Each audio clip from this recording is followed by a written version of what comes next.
Okay. I think we've got it now. Although that's going to keep sliding, isn't it? I'm not one of those people with appliances to go with appliances or things. So what are we going to make this stand up with? Something a little bigger. Okay, that's so I can actually respond to you if you happen to chat.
Yeah, I can twist this up a little bit. Why don't we do that?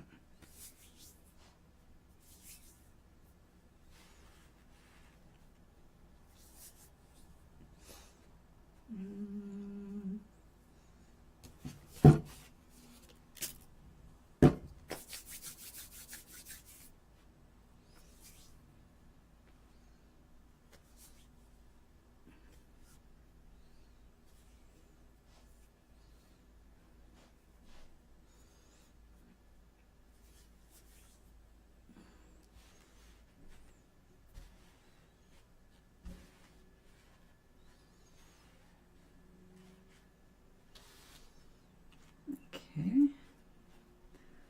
Now let's get some wispy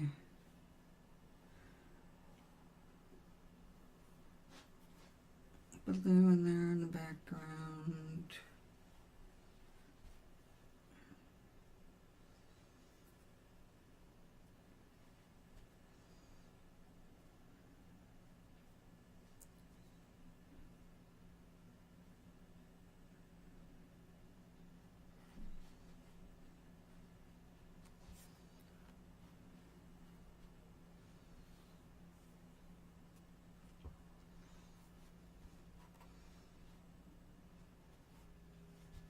Now, I was considering doing my first wet felting project today, and then I thought,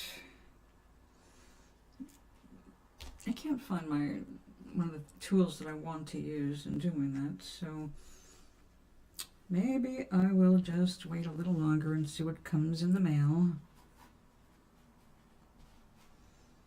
and I'll continue looking around the house. Just don't know where I could have put that. Well, they're inexpensive. I guess I could always order another one. But I'm trying not to order anything from online if I can avoid it. And I really feel like, oh, I can't believe I placed an order on Temu after 2 years of avoiding that. I have to say I was tempted and I gave in to the temptation. Mr. Gary sent me some photographs of items for felting, and the rock bottom prices, of course, were appealing, but then when I went in there and realized, well, I have to make up a minimum order, and that became a nightmare. And I ended up spending a lot more than I planned. Ordering a jacket I really like, but we'll see how much I like it when it gets here. And some necessary slips and compression socks. It's like, oh, well, the compression socks have been surprisingly difficult to find that are good. I've now gotten my last 3 batches have been bad. Oh, they compress, okay, but they've got texture on the inside of the socks, so when you go to take them off at night, you've got texture in your legs, and not in a therapeutic way. It's like, I don't know what it's doing to my veins below that I'm trying to help, so I want, like, I've got 2 sets of socks that they don't leave any marks, and that's what I'm looking for. So I tried again, we'll see what happens.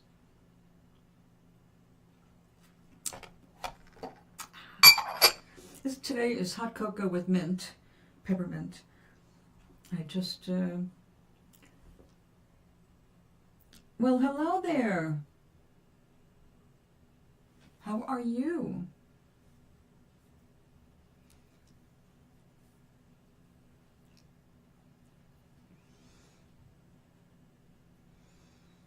Welcome.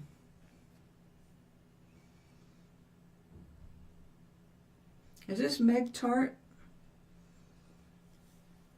I want to make sure I'm not confusing my Megs.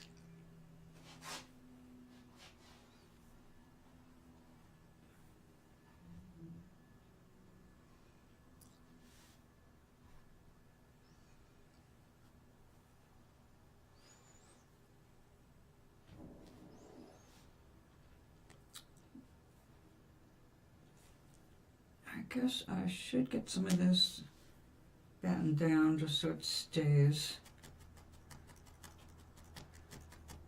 I've ordered a pad to work on, but I don't know how long it's made before I see that. So I made my own with a stack of felt, some of which is actually made out of recycled plastic bottles. So you are my Meg?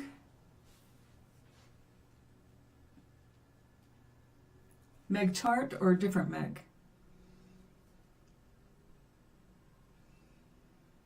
I never saw the handle Meg Jo before.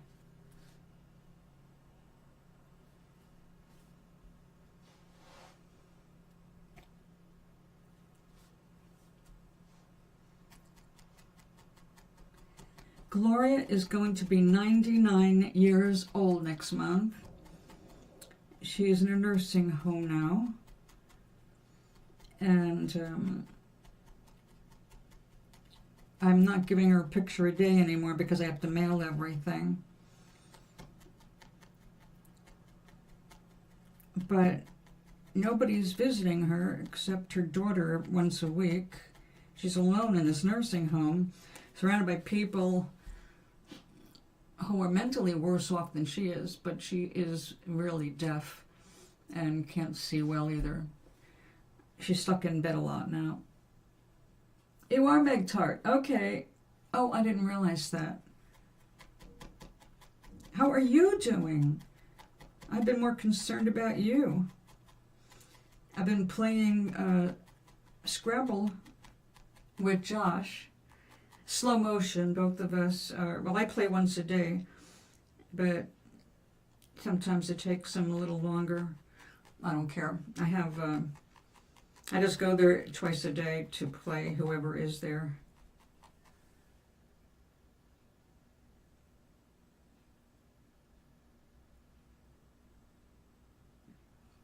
I don't think...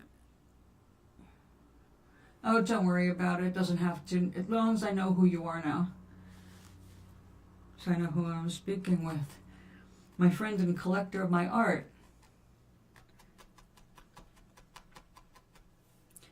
Yeah, I kind of got that impression. I don't know what he does. I know he's not experiencing the cold that we are.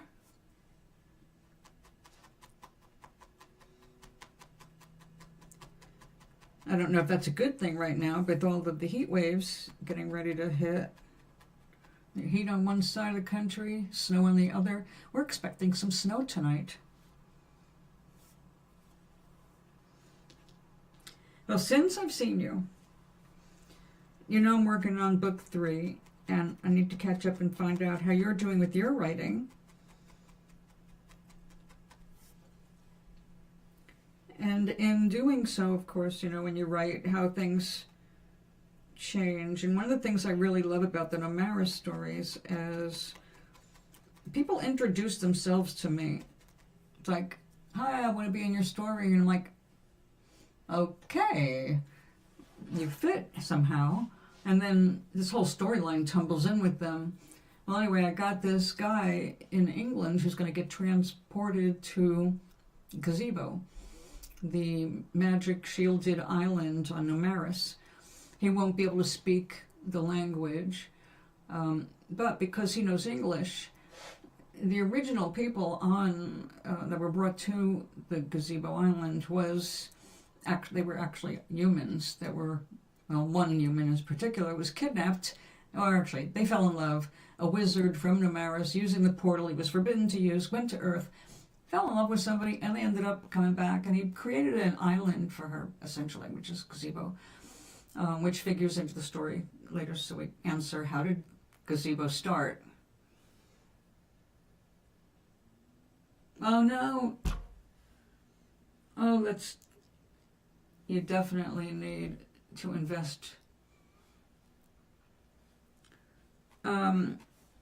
I was surprised, but I don't need it at this point, but I was surprised to see that many pads you can attach a keyboard, even just a projected one, if you use a pad. So you don't have to actually go to the expense of a whole laptop. But the prices are dropping so drastically. I actually was able to afford one last year. I think I spent like $300 on an Acer. I can't say I'm in love with it. I don't like the keyboard very much, but it does work, and it's new, and it's got room, and I bought it specifically, devotedly, for book 3. So it was worth the investment. That way I can keep my book with me. Also, the apartment is small and not always comfortable. So I haven't been able to get to a really comfortable position for typing. And believe it or not, that has been one of my biggest issues this time around.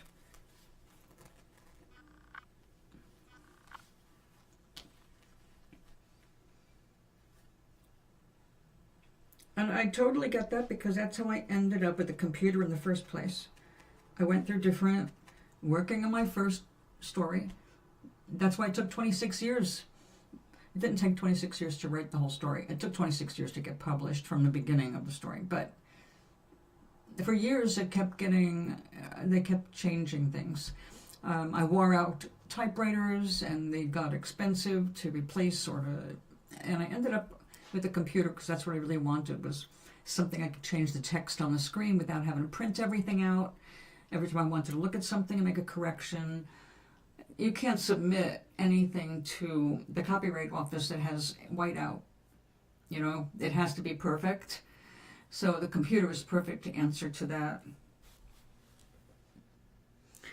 Well, the story is now quite developed, but the actual typing of it, we're only on chapter 3.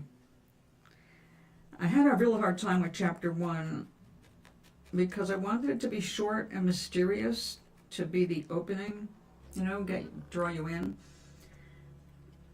And it's not really a spoiler to tell you. It starts with the ending of, not exactly, but at the end of book 2, the magic carpet gets lost into the ocean, right? Overboard in a storm. And they have to escape with their lives, and they can't go deep diving during a storm anyway to get that carpet. Then that's the only time they can escape the magic shield around Gazebo to get to mainland Nomaris, which that was their goal. So the poor carpet gets left behind on an overly magical island, and it's already a magical item, and the use of magic is completely forbidden on Gazebo because of all the shields that make magic completely unpredictable. Well, the unpredictable has happened, and the carpet is finally waking up. So that's really going to be, it's forgotten who it was, and it has no memories because it's been completely like drowned. But once it starts to wake up, it starts questioning its existence. And basically we're going to have this, you know, who am I moment?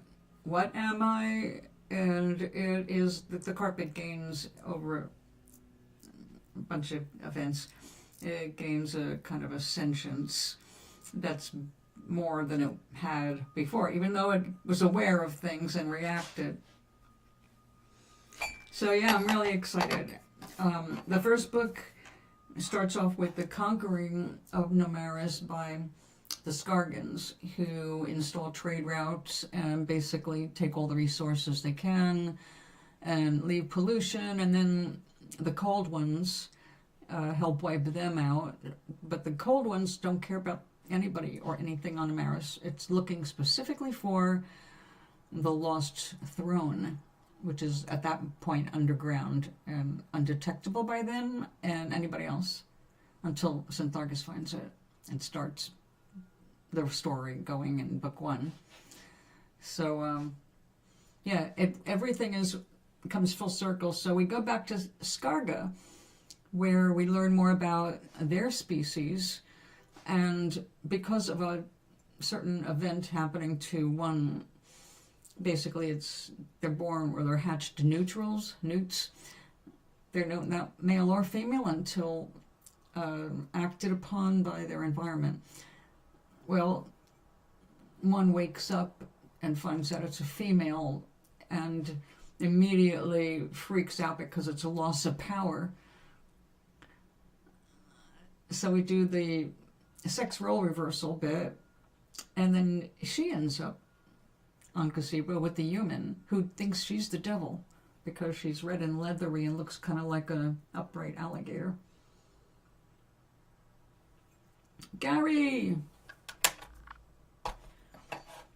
So yes, the thing is that when I'm writing and I'm excited about my story, I can go on and on and on and on. But the most exciting thing in the whole book, because some things are going to be obvious, I've got a character, and I don't want to give away this character because I can tell you her name, and she's the time sweeper.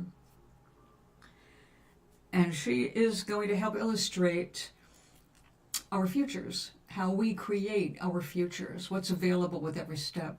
But I'm going to make it more visual because I can't do the math, you know.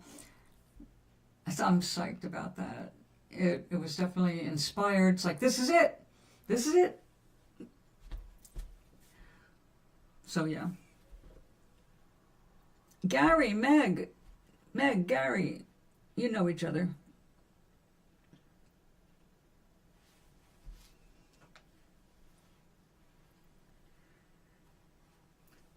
Gary, Meg was Meg Tart on Twitch. She is the only person I've allowed to purchase any cockadoodles.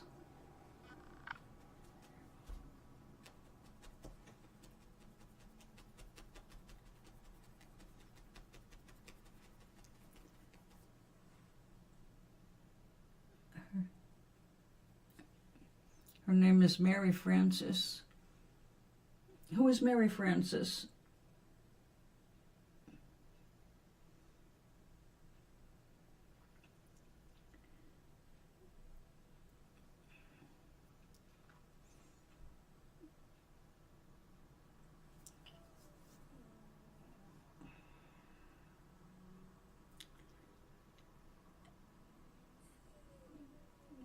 Okay, I'm not sure where those comments belong. I love them. Is that the ideas from me, or are you saying something to Gary? And Gary, who is Mary Frances?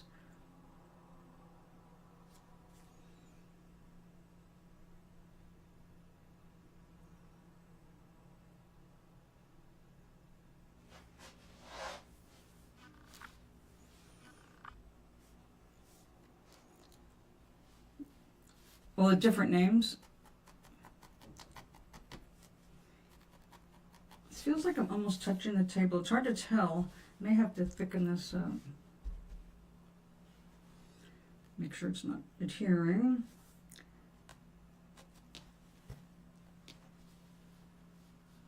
No, I don't think I am going through the table, but it does feel close. I gotta be careful. I don't want to bend any of these. I just ordered this week a whole bunch of these. Whoops. These little lumps of wool. This is merino wool, I believe. In any way, it's actual natural fiber. So when I ordered like 36 colors, when they're talking about 1 gram or less, I think. I didn't actually weigh this, but I could. I do have a gram scale. But the idea is it has a lot of color. And with what I'm doing, it doesn't take very much. I'm not making clothes with this, which would get more pricey because if you buy good fiber, no matter what you do with it, it's going to cost you some money. Oh, the cockadoodles. Oh, I know you do, and I'm so glad that you can appreciate them. I can't just sell them to just anybody. They're not that kind of thing. I can't copy them, and so once I sell them, they're gone forever. I don't even have anything but a photograph. So, yeah, I'm glad that you like them. Anyway, so since I last saw you, one of the things that happens on Gazebo is that my newcomer from Earth, he decides he wants to stay. He doesn't want to go back to Earth, even if they knew how to send him. He doesn't want to go back because if he goes back, he's going to be an accountant, which they don't need on Gazebo. None of his talents at this point are being used. But also his mother is a religious nut and a cripple he has to take care of, and she's nasty, nasty, nasty. And completely devoted to the Bible because she named him Cecil Job. His middle name is Job, to remind him that he should suffer for God. So, he doesn't want to go back, but he doesn't know what he can do there. So we have him trying different things on the island to see where he fits. And he finally does. I did have fun. I had too much fun on Temu. I ended up with a $37 credit because I tried to order a jacket and it doubled it. And I caught the double and canceled it. But then I had the choice of, well, give me the credit or put the money back in my account. And stupidly, I said credit, not thinking. And because I was going to use that to get that jacket, right? Reorder just the single one. It didn't work out that way. That's why I don't like Temu. It's full of shit. It will jip you every which way you can go. So that's why I stopped. It's not just the fact that I don't want to buy imports like that. They jip you whenever they can. You know, so you always have to have a minimum order, not to pay shipping. Sometimes the shipping is freaking more than the... Like, why am I going to pay $3 in shipping for a $1 nail file? You know, come on. I can go to Sally Hansen and get what I need. You had a grandmother named Cecil? Oh, that's cool. Well, Cecil is my character's name. And he's a middle-aged, kind of plumpish Englishman. And he is in the Pottery District in England, which I had done all this research on. And I even found a site online, a Stokey on something, and he's got a wonderful site that shows pictures of the area. So it's like, yes, this is better research than I was able to get before. Because when I put my characters anywhere, I need to know as much as I can about the area. Just like when I was growing date palm, I was growing dates so that I could talk about them. And I discovered firsthand what I'd read, that they are nasty plants. You do not want to grow a date plant, a date palm, for a pet. you should see the spikes on them, but figure in the first book. It is shady as all hell. So when I went to make my order of wool, it was from America, you know, because they've got warehouses open in America, and that saves you a ton in shipping. But it's all broken up. All of these different vendors are represented, and you don't get free shipping unless you get a minimum order of at least $20 with each vendor. And then anyway, I got the credit of $37, and I went to go spend it because I figured, all right, I got the $37, I'll go get myself a nightgown or whatever it was. You can't use your credit on anything. When you got to go use that credit, you got to go through the credit and see, I want to use it, and it shows you what you're allowed to spend it on.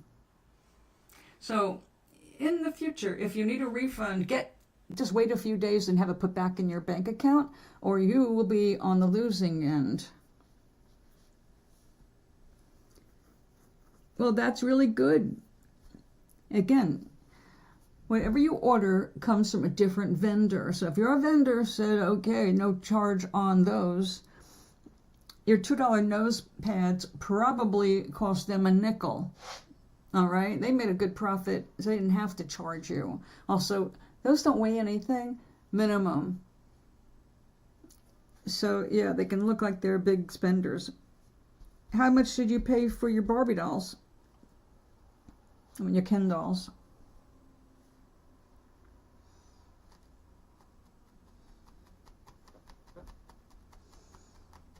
I know the dolls themselves are a good bargain. But again, like I said, it's sneaky. So I went to look at how I could spend my money, and there was nothing I really wanted. All the stuff that I really wanted, I'm glad I canceled, because it was like, whoa, what the hell did they do this? This is like broken up into 7 orders? I don't want 7 orders. So now I got $37 credit, and I'm just going to have to wait. I'll wait until everything comes in and I'm zeroed out with them. So then I will see what's available. How much shipping? Do you remember offhand? Gary collects Ken dolls.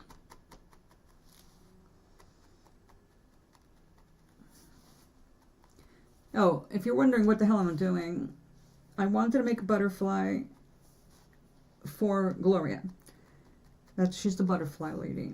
And I just sent off a big envelope full of colored pages and a painting from people in the coloring circle whom she misses. And she thinks of herself as the butterfly lady. So I was going to make her a butterfly, and then I realized, well, what can she do with that? It's just going to be this piece of felt you can't do anything with. Not even, something she could put something on. So I decided I'll make her a bookmark. And I'll just needle felt it instead of wet felting. But Meg, wet felting has captured me. When I started looking up needle felting as a craft for Namaris, and something I did want to try, so it was legitimate. I want to give this a shot. I have some of my own wool. I can practice with that and see what it's like. Well, I immediately enjoyed it, but it gets tedious. Although when I pretended it was a voodoo doll, it was more fun. So my friend, knowing I wanted to learn needle felting, bought me a kit to make a fake succulent. So this is my first attempt at needle felting, and it was fun, and then it got boring. But I did learn a lot about working with the fibers just from this one project, so it was worth it, and I needed to get this out of the way before I went on my own merry way, because it wouldn't be nice to my friend who went out of her way to buy this for me. Thank you. Well, I will admit that when I got to the last 5 or 6 leaves, I pretended that I was poking a voodoo doll of a certain politician, and then it was fun. But then I worried about warping my needles, so I had to cool it.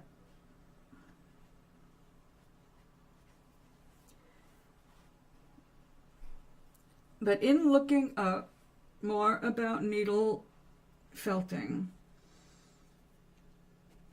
I was brought back to my past because I moved into a fairly well-haunted house in Mount Vernon, New York, that had been previously owned by a Mad Hatter. And I think we picked up the house for a song because it needed so much repair. But it was still pretty cool. So felting, you know, it actually does go way back with me. But when I went looking, I came across, by accident, wet felting. I went nuts. It's like, I am going to do this. I am going to definitely do this. And that's what, I'm like, oh my God, another passion. I can't afford any more passions. Luckily, I'm not talking about making a bunch of clothes for myself. So we're not talking about immediate and expensive investments. What I need basically right now is a pool noodle and some more bubble wrap with tiny bubbles. You know, I mean, I can get everything I need at Walmart for that. Well, because what you're doing is you're gathering up your wool like this, and then you're just stabbing it, and stabbing, and stabbing, and stabbing, and stabbing. And the creative part is in moving your different colored wools around, as you see what I'm doing here, to get more colors in there. But when I looked up the wet felting, oh my God, it's like, well, needle felting can be used to finish things off or add things to it, but wow, this is so much better. You lay out your whole scene. Like right now, like I am not using a template, so I'll be laying out my little bits of fuzz. But because I'm starting on a piece of felt that's already been made, I don't have to worry about like laying it out in a specific way to make sure everything meshes together. Everything's going to be shoved into this with a needle. So for anything to stick, I have to stick a needle in it, or it won't, and it gets boring when you just look at how much this is, and you can see like, okay, how many hours is this going to take to make this stay down? Now, as I said, this is a good hobby if you're needle felting.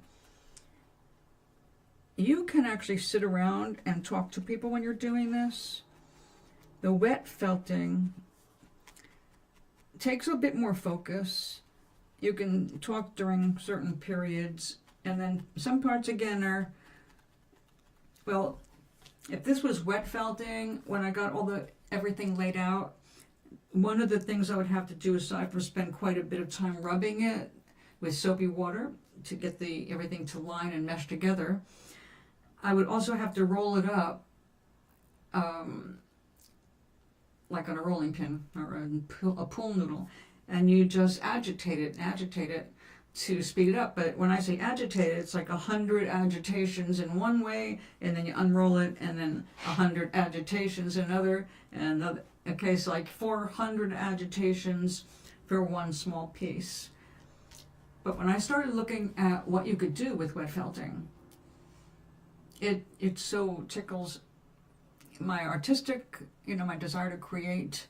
My love of textiles and color is pretty much unlimited.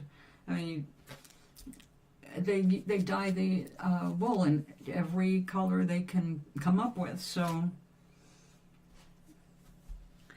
and that appeals to me way more than constantly poking holes. However, I did see a better tool. Now this is a single needle.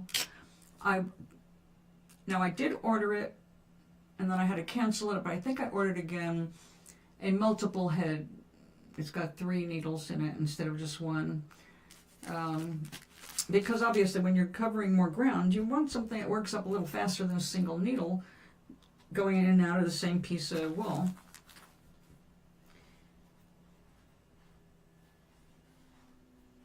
But once it's in, it's in. So I also was looking up how you incorporate fancy threads. Now that's probably where it'll get more expensive. I deliberately have not ordered anything pricey because I want to get to an actual shop where you can buy skeins of hand carded and hand dyed wool. I want to get some viscose and silk, stuff that is, you don't make your whole piece out of it, but you pull threads to add highlights, and it's just so beautiful. So like that's, I'm super psyched for that. And all of this practice is giving me a new business on Nomaris. It's not about the money, it's about what can you do and what you can trade it for.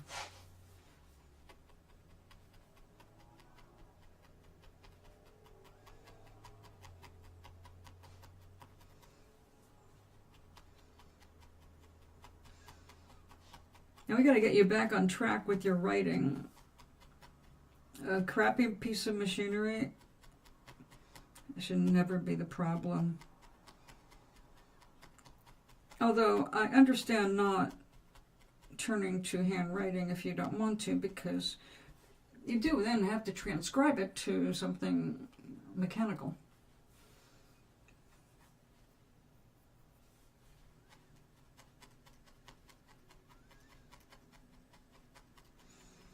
Now I watched scenes being made today, both in the needle style and the wet style. And they both were amazing. But the last one I watched just before I came here,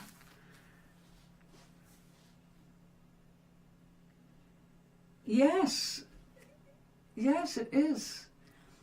And I watched a scene being done where you can get all these cool little textures. Like when I took this out, I don't even know where I got that piece from.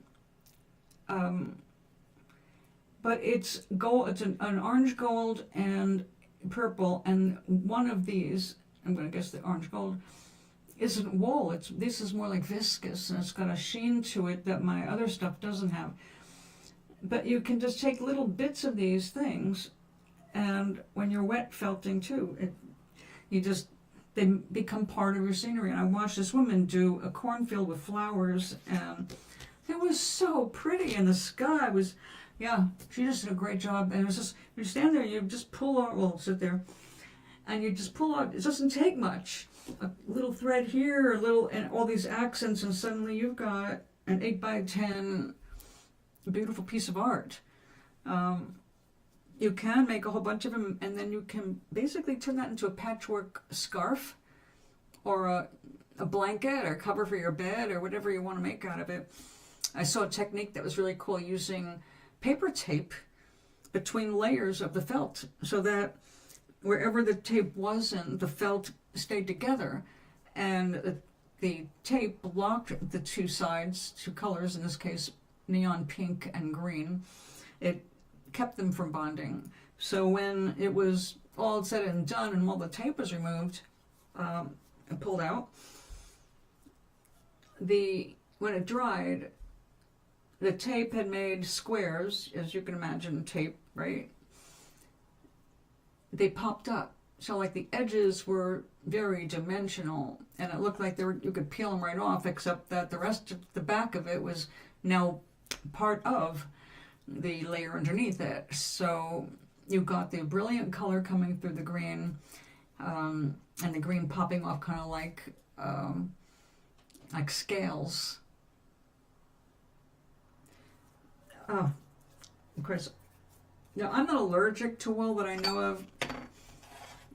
I don't usually wear any wool. But then I found something so magical. You know I'm going to have to try it. I'll try samples first. I recommend everything you do, you should sample first, and I understand why. Even if it's not expensive, you don't want to spend all of your time imagining something and then it doesn't come out, so yeah, you need planning. But the thing I want to do is called a cobweb scarf. A cobweb scarf.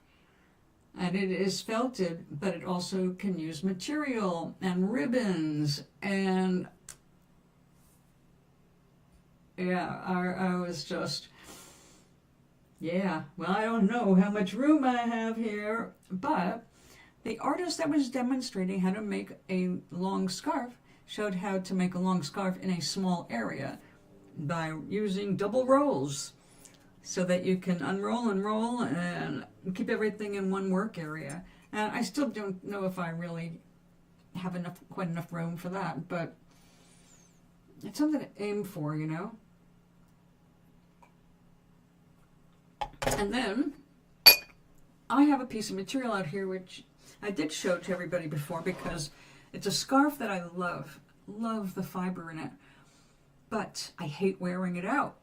It looks great, but it catches on everything. It catches on my dry skin even. Check that out. That is a cobweb scarf. But I can use this as one side of a felted scarf if I want. And the felt will bond in between all of these threads, and this will become part of it. So we're going to be doing some experiments with that. And one of my neighbors is a prolific crocheter. Now, she's allergic to wool, so she only uses acrylic yarn. But you can use unnatural fibers in small amounts if you need little accents for colors and stuff like that. The trick is that you over one thing, like over a ribbon, if I want this ribbon to stick, I would put a tiny bit of merino wool over it so there would be something to hold it. It's like, okay, I learned a bunch of tricks this week.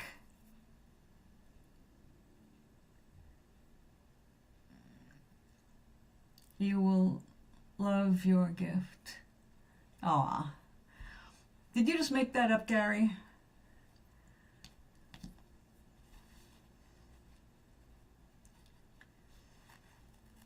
So, this woman who does all the crocheting is going to save me. She gave me a bag of scraps already.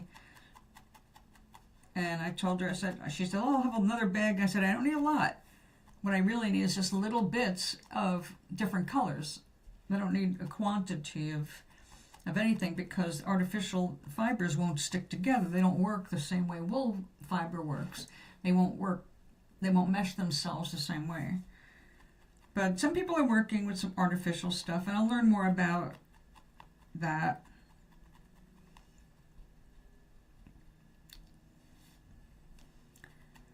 It was exciting to see how easy it is to do wet felting to make your own hat. One of the first projects they have people doing is a bowl, a felted bowl. And it was so cool. Like, it's easy. Or no harder than, any other thing. How to make your own slippers. Like, it's just brilliant. And that's so exciting, like I said, because on Gazebo we have to have different people all over the island doing different things because they can't get on or off the island. So everything that they want or need, they've got to create it themselves. Now, they ended up with a lot of weird stuff on the island because at first wizards were able to visit. But then the portals were were removed from Namaris by their rightful owners when they got their chair back. So the wizards couldn't get there anymore, and they had shielded themselves right off their own creations. But then there was Captain, and the captain figured out how to get off the island. That's book 2.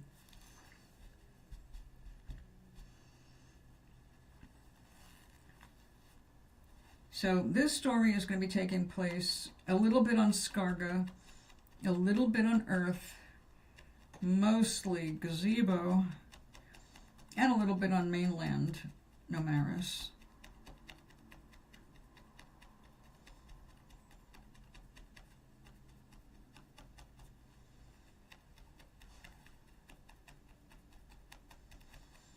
But you see what I'm saying about, how much time it takes just to get that one strip down?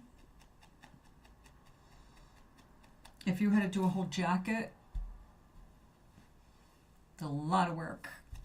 And of course, if you're doing tiny detail, it's not so bad because you have to focus and you can see something tiny working up really nicely.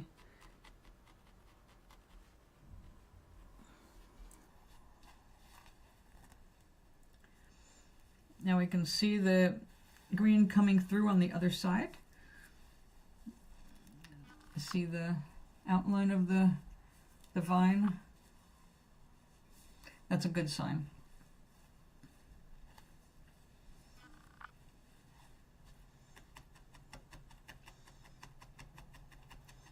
Now, I don't know if this would survive a wash, not because of it falling off, it won't, but because the real wool will shrink.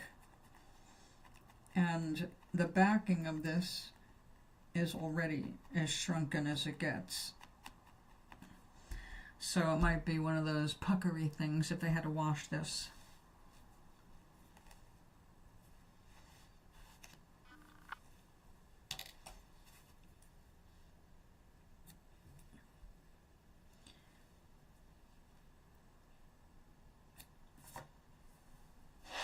Yeah, today was full of good lessons.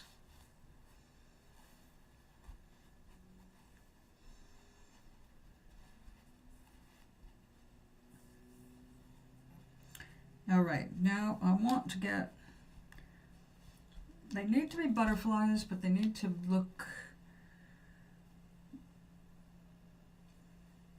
simple, because I don't want to go too far out here. It's a bookmarker after all, right?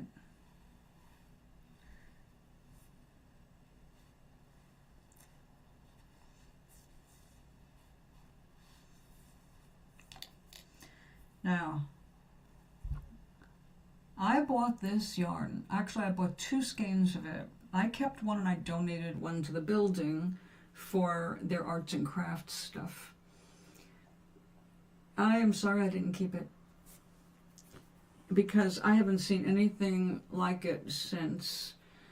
And it is just absolutely gorgeous. It's got one solid thread of black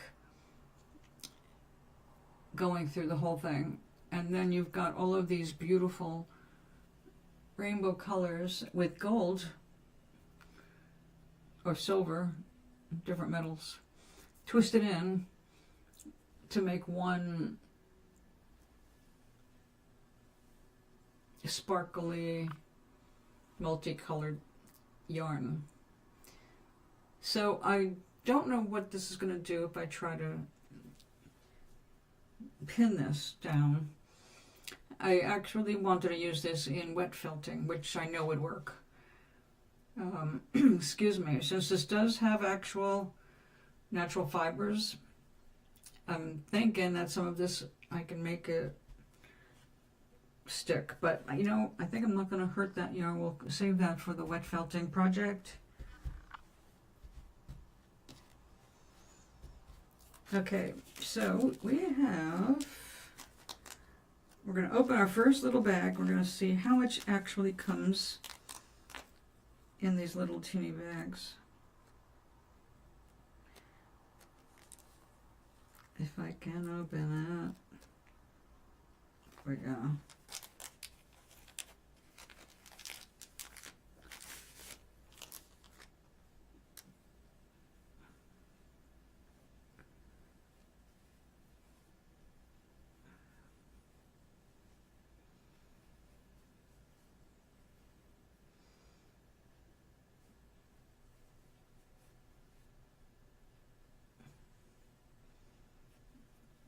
That's so strange. Where's the end?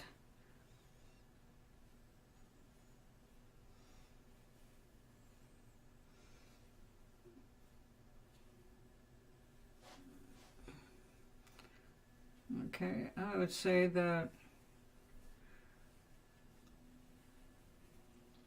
they're really samples. This is the kind of thing that's fine for this kind of thing because you need so little. I don't need to have a full card of this. So let's take that off. Look at that.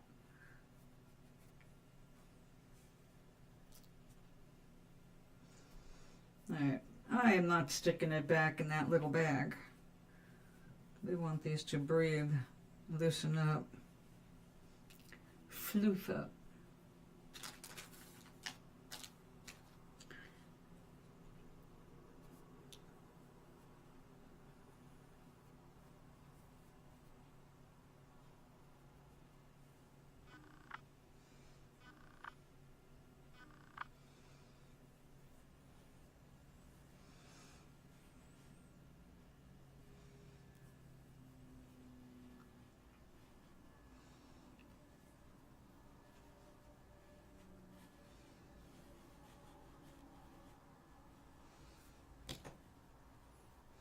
Now let's establish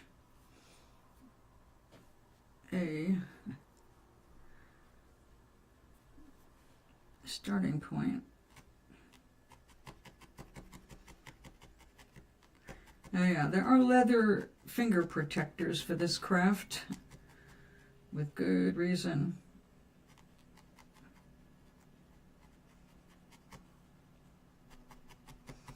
See, what I did the other day to avoid a bigger problem was I used the other needle to keep moving it so I could batten it down without getting my finger any closer.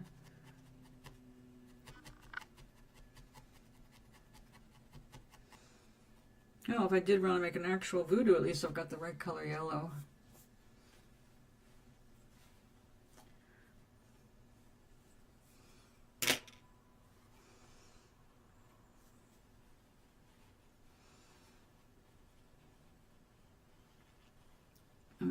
Okay.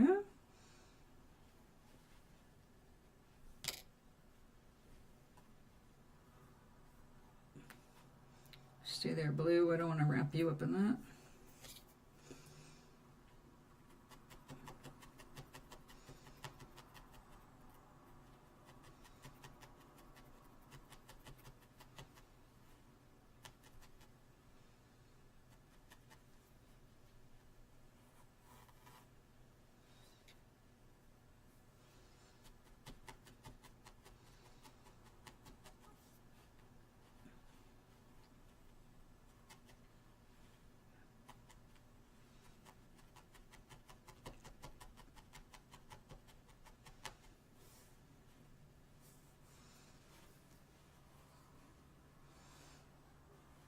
I gotta be careful not to mix the blue in because it will look green.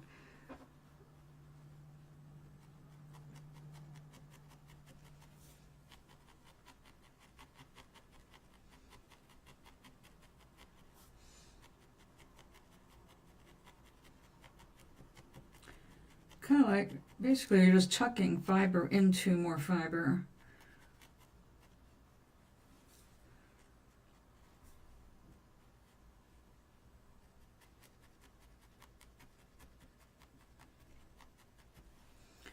I saw a really cool way of blending colors,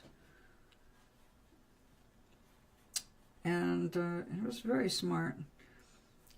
If you're familiar with how you make threads and yarns, like, well, you know what carding is? When you have these two cards, they look like dog brushes with lots and lots of little fine wires. And you get a piece of wool and you drag it across, and basically you're combing the wool until everything is facing in the same direction. But if you wanted to blend your colors, you could use that thing to just scrape some of the color across. The comb holds on to those threads, and then you take your other color and drag that and just go back and forth until you've got this blend of exactly the colors you want. You just lift them off and put them down on your wet felting surface, and it's just gorgeous.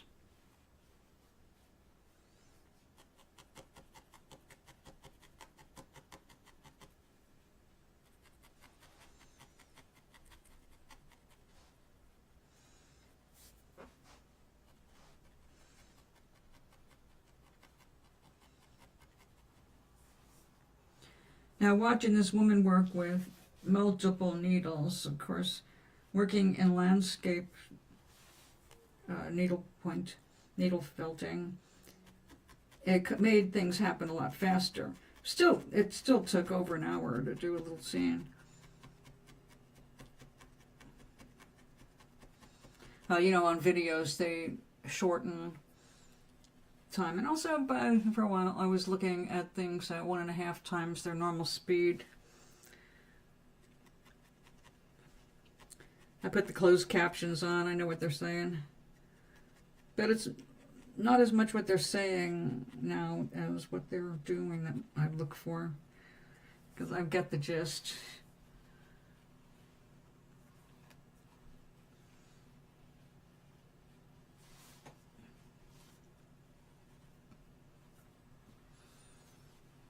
All right, we can't go too far out, or this is going to be way overkill for a bookmark.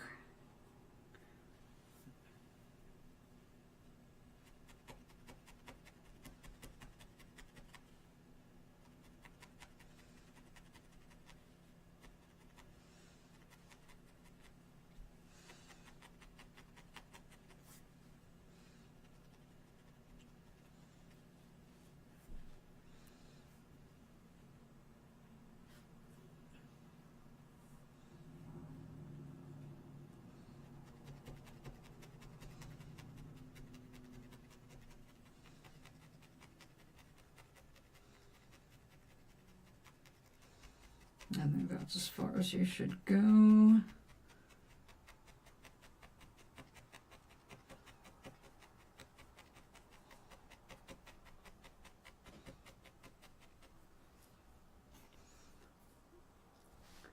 Yes, yes. It's beautiful, right? Very peaceful. When I lived down south, I was really hoping to be able to pick up all the old crafts, you know. And I did some because, you know, I was isolated. That's where I started doing weaving, nomad style. Nomad style is a way you weave by putting one end of your work around a tree. In my case, it was a chair in my living room. And the other goes around your waist. And then when you're ready to move, camp, you roll it all up. And you basically carry it on your person that way. So I thought, that's a pretty cool way to weave. And that's how I made my bathroom curtains. And more.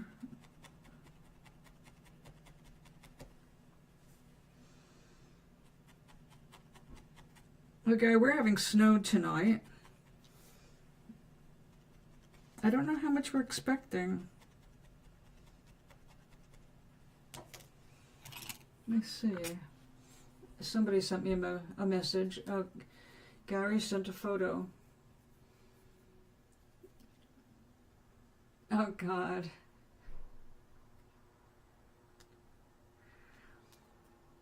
This AI is getting out of hand.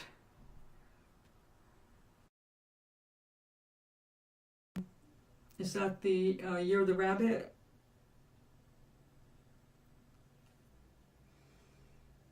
Nice sculpture.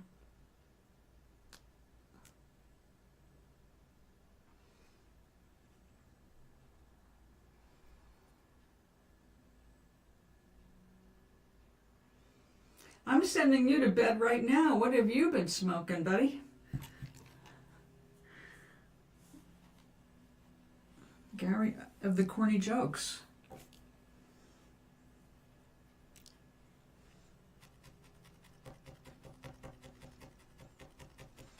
Let's see, wasn't last year Year of the Rabbit? No, Year of the Snake. That's right. That's when Trump got in. But now it's my year.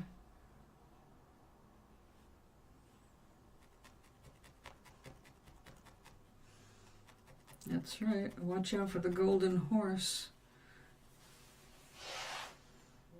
I went from wood to gold.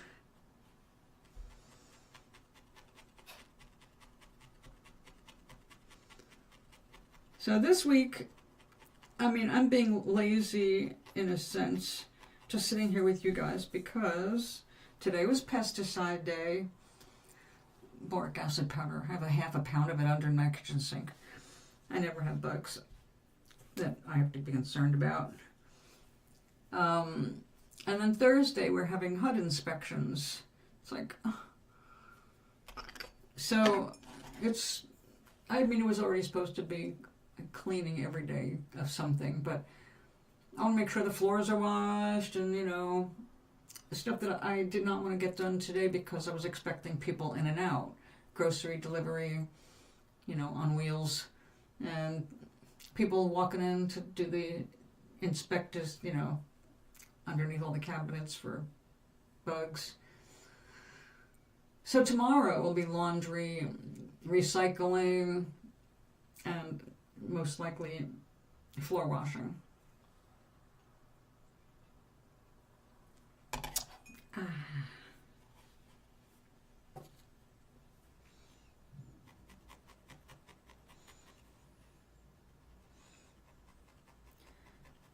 Now, Meg, how have you been doing in keeping your spirits up?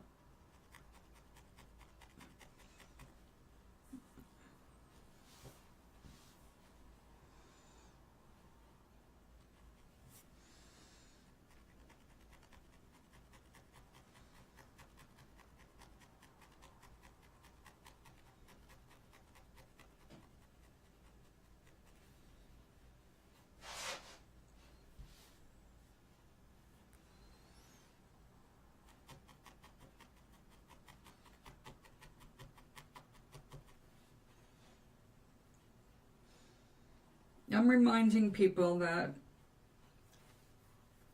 this is a good time to learn a hobby, something that you can distract yourself with, something you can focus on and get your mind off the world, because your attention to things you don't want just amplifies them. So we need to know what's going on enough so that we don't get run over by a car, you know what I mean? But we can't keep focused because we magnify what we focus on. Therefore, wouldn't it behoove us if we focus on the better outcomes?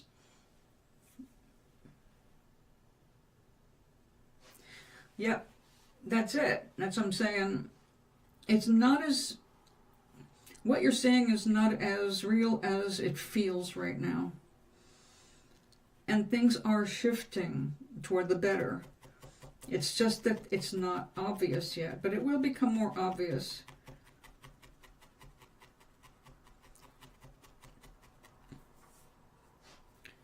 And every time something in me, the human part of me, goes, quick, check up on this, or look at that, there's the higher self that's going, chill out. relax. It's already taken care of. Just stay calm. Stay focused on what you want to see happen, not what is happening. If you're already seeing it, that means it's already considered past tense. It's happened. Don't look at what's already happened. Look at what the future could be. That's what shifts the energy. So it's frustrating for me talking to people who are having a problem grasping that. Because of the first ones that but, or you're being a Pollyanna, or you're hiding your head in the sand. It's like anything but. I understand the power of manifestations. I understand how to manifest. So I know that if we keep looking at what we hate, as compelling as it is, as emotional human beings, the worse it's going to get. You can't ignore it. Be aware. Yes, you have to. You have to. Listen, detaching a bit from the news is not abandoning your principles. It doesn't mean you're giving in. But you can't stay strong if you don't give yourself times to rest. You have to rest your mind. You've got to rest your body. The mind going like this is going to just bring on more anxiety, which takes away from your physical energy. And it just becomes a vicious circle. And that's exactly what we want to stop doing. For obvious reasons, we're not helping ourselves if we're making ourselves sick.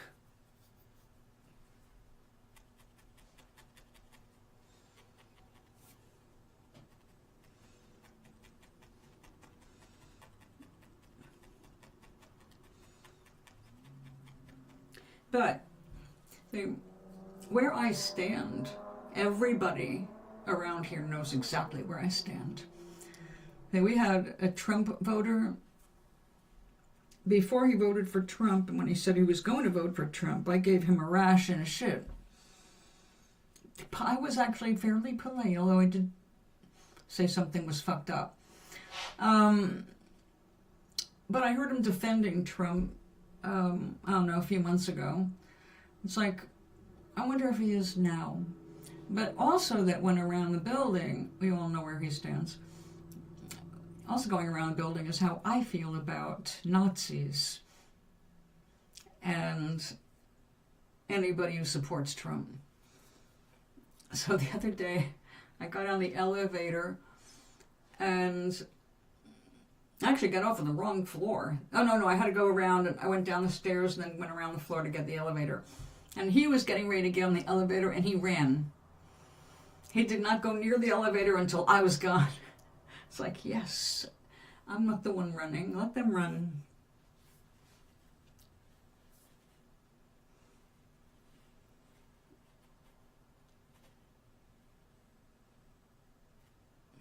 I think it's time for you to take a nap, Gary. Or are you looking at a book of sheep puns? Wait, I gotta get that right. Come on. Up.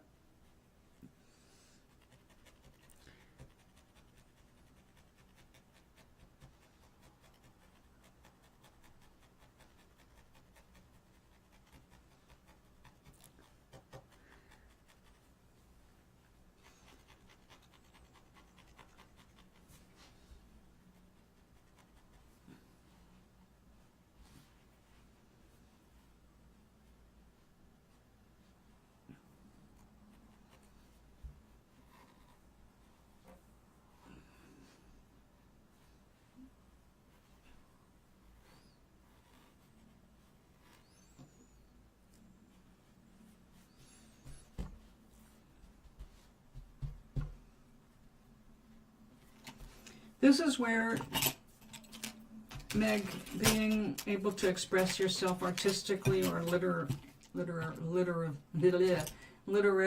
no, in a literary way, by writing. These are good things to distract you. Exercise, if you're into that. Cooking. I've been cooking. Right now I'm cooking a piece of pork loin with sauerkraut. actually in a crock pot.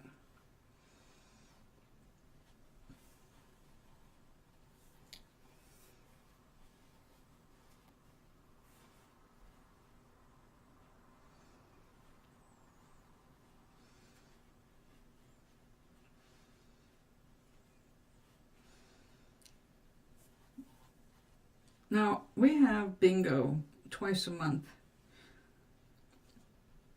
And one of the things, now we all volunteer things for the bingo prizes because there's nobody sponsoring our bingo games, you know.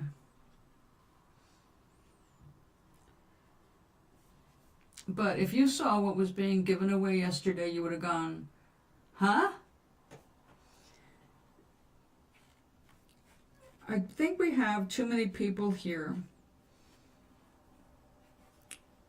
who think we're all 6-year-olds. I don't even know why they spend the money on this stuff, but you want to see what I got yesterday for a prize?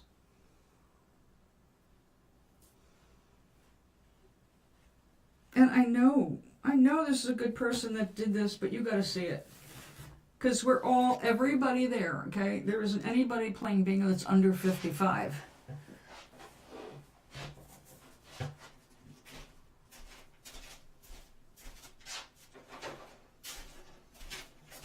I already gave away a couple of things. It's like, are you kidding me?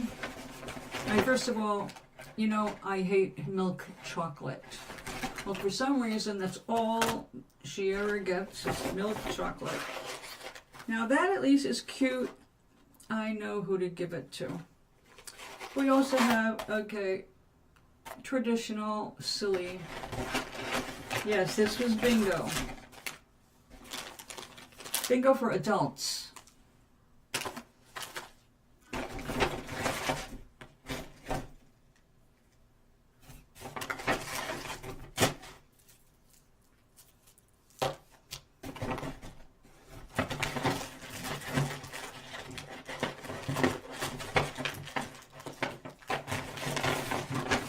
Gary, you're a sick man. Okay. But wait, we're not done. Now, mind you, most of the people that are there are diabetic.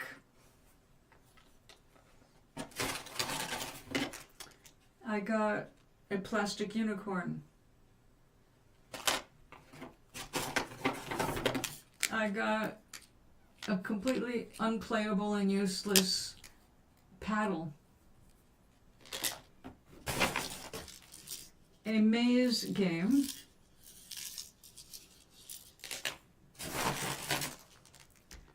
Gummy bears. And heart-shaped Krabby Patties.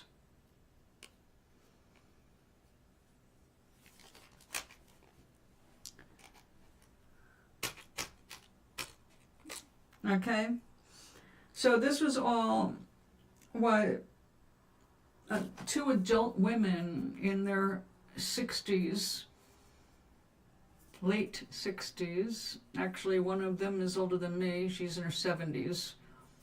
This is what they thought everybody there should have. Now, I realize that this is Valentine's Day when you're buying stuff for old ladies, because everybody there was an old lady except for one old man.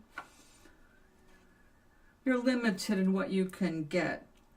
But considering all the diabetes, and considering that these are for 6-year-olds or younger, I mean, you know, I was not rude. I was very nice. I thanked her very much for going through the effort. And then she pointed out who helped her was another adult who was a little off her rocker. It's like, okay, so we have 6-year-olds, 50, 60, 70-year-olds buying diabetic players a ton of sugar and things that we're never going to be able to clean after it's used once. Now this is the coolest part of it. It's a dragonfly eye. That's the look at the world like a dragonfly. And it's pretty cool because it's so small and short that it doesn't really give you very much, but it's cute. But do you really think a 72-year-old woman, me, needs that or wants that? This is all stuff, like, I don't, it just goes right to landfill. What the hell am I going to do with this stuff, right? And everybody got this. So we have 12 people times this shit. And I wish I could feel more gracious about it. Like I said, in public I was, because I would never embarrass someone who was trying to do something nice. But the fact that this appeals to one person who is not all there, and that's who's deciding, I don't know. I still don't understand why they put cotton candy, what's supposed to be a super fluffy thing, into a, it just feels like a lump to me. I'm going to have to just look at it.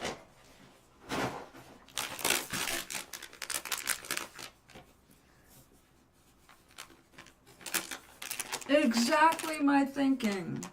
But do you know what else was up there? Oh my goodness. What was up there were used pots and pans that were beyond use. And I pointed that out. I said, you can't use those. They're scratched Teflon. They're no good. Oh no, I cooked on them for years and years. I said, they're no good anymore. Once you scrape the bottom of those, you're letting toxins through. It's like, okay, we have extreme stupidity.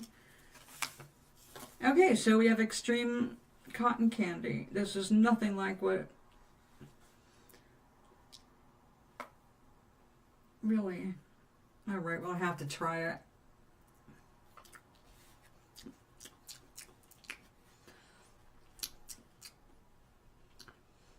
I don't recognize the flavor. Tropical punch. And surprisingly, artificially flavored. What a weird texture. It's almost...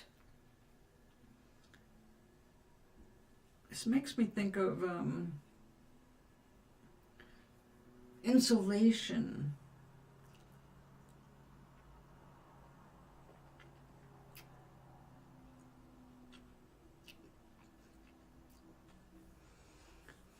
So anyway, why am I eating this? I guess this is the texture. It's more fascinating to pull it apart than it is to eat it.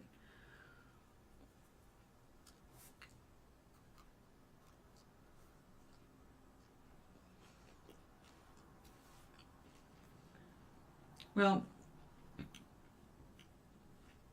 I think I'm going to have to go to the dollar store and buy 20 bucks worth of alternative junk. I think I'll get little craft kits. I won, and there was nothing I could get because I didn't want a single thing there. It was all trash. All beat up stuff that people were basically getting rid of it from their apartments. That's what was there. Like, I like playing and socializing, but as far as winning, it's like, why bother? When I won a second time, it was like somebody else can pick my gift. Then my two friends at the table, they also won. One got a pot that was still good, and the rest, it was like, yeah, you can pick. Go, you get something. We don't want it. So I think I'm going to have to... I mean, I've given away paintings, and they're usually one of the first things to go, which is flattering, but I don't have a whole lot I want to give away. You know, I can't say I need to make money. I could use to make some extra money. I don't think I'm legally allowed to make any money from this apartment now.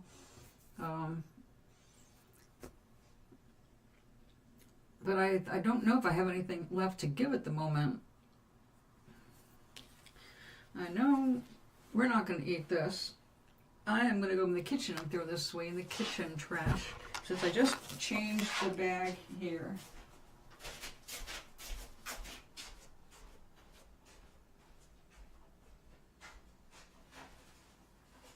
Ooh, dinner is starting to smell good. Let me check it. How are you doing? You're floating. That's interesting. It's got a ways to go, I think. Well, it does. Ooh. Oh, no. I just dropped my sample to the floor. All right.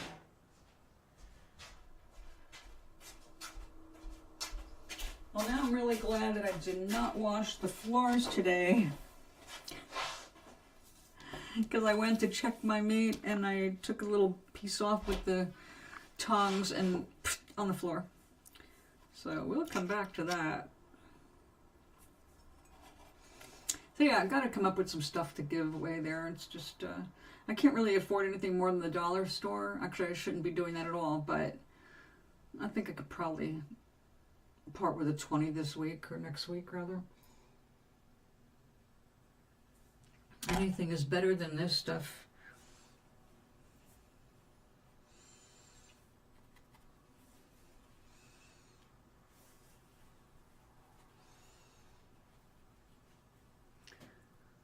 So Gary, are you still on your front porch?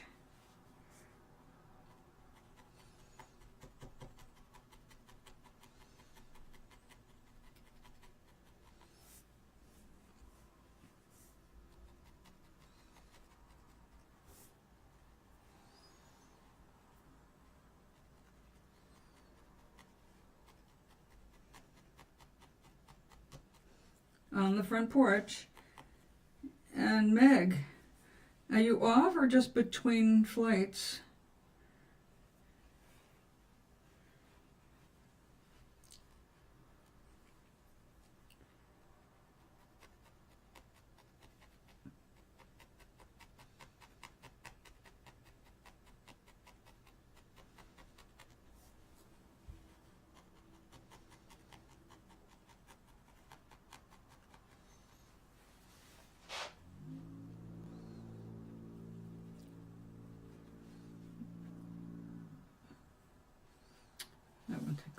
We need to take some of that off.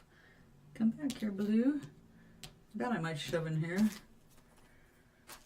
I had just this little bit of blue left from the first project,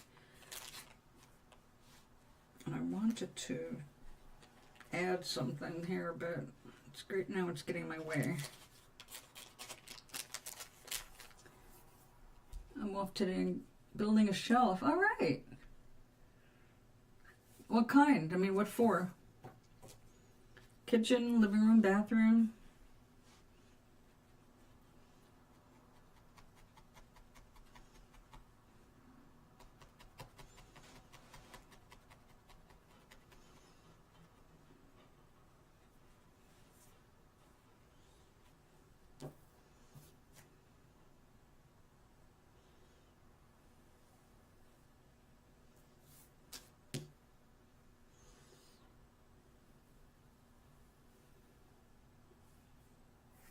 I put my plants,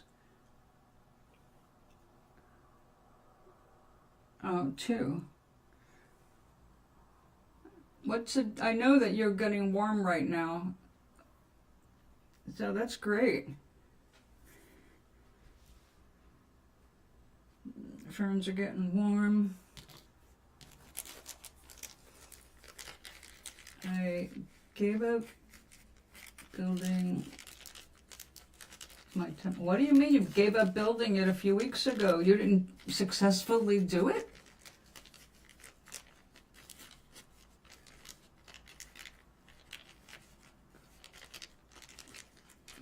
Tell me you want to return it and get credit for it.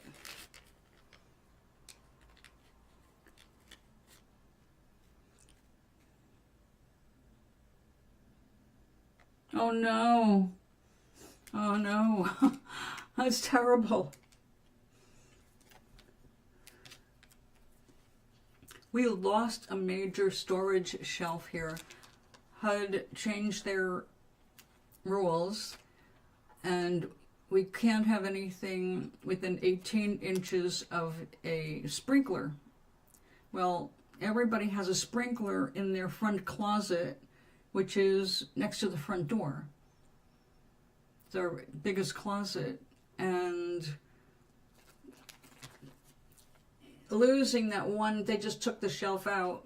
When I moved in here, we had a shelf. That was a very attractive thing, moving in for storage sake. So we lost that, and it's been like, well, now all of my toilet paper and paper towels and box of tissues have to be stored in my bedroom closet with my clothes and sheets, and you get the picture.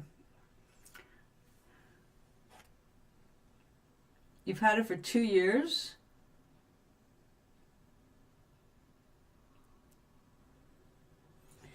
You bought a coffee table 2 years ago and you still haven't gotten it together?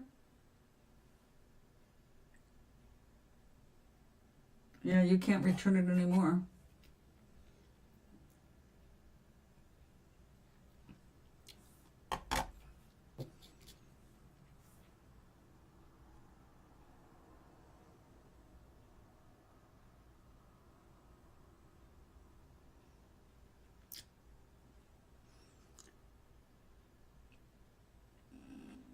Yeah, you have a house that we used to use, what was the word for it, Meg? I always want to say pantry, but that's not the word. Your freestanding wardrobe. You come from an era of wardrobes. That's what people built. Basically, upright closets for their clothes.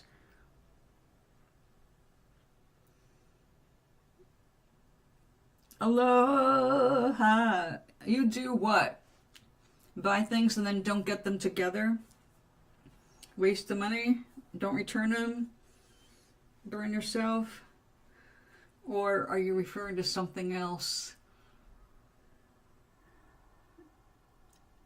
Projects to one day get to. Oh.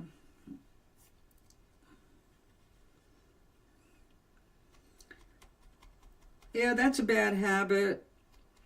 That's why I make a point now of finishing the things I want. I do not believe in you must finish something you start. Sometimes we start things and decide we don't like this. We don't like what we're doing, or we don't like the action of doing it, whatever. We realize we don't like it. As soon as you say you don't like it, you're not going to finish it.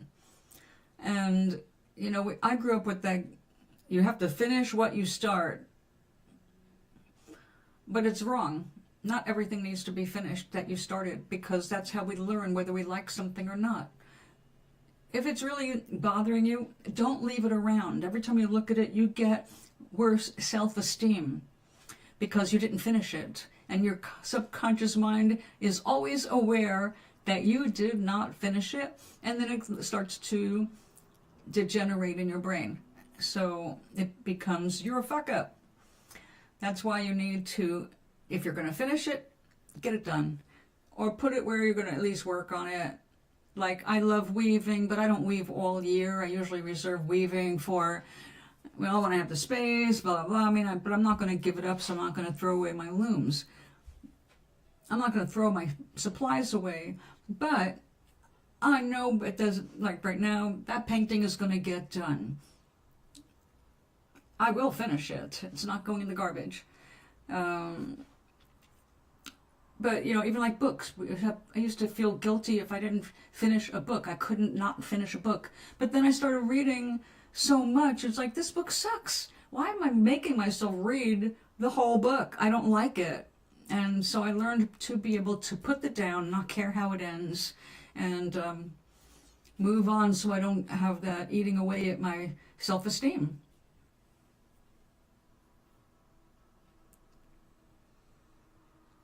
Yeah.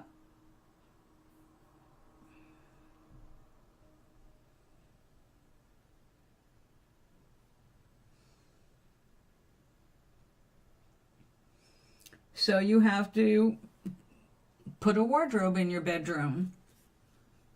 Something for your clothes, or another dresser to hold your folded clothes. The wardrobes held, usually they had a drawer or two on the bottom, and the top was for your hanging clothes.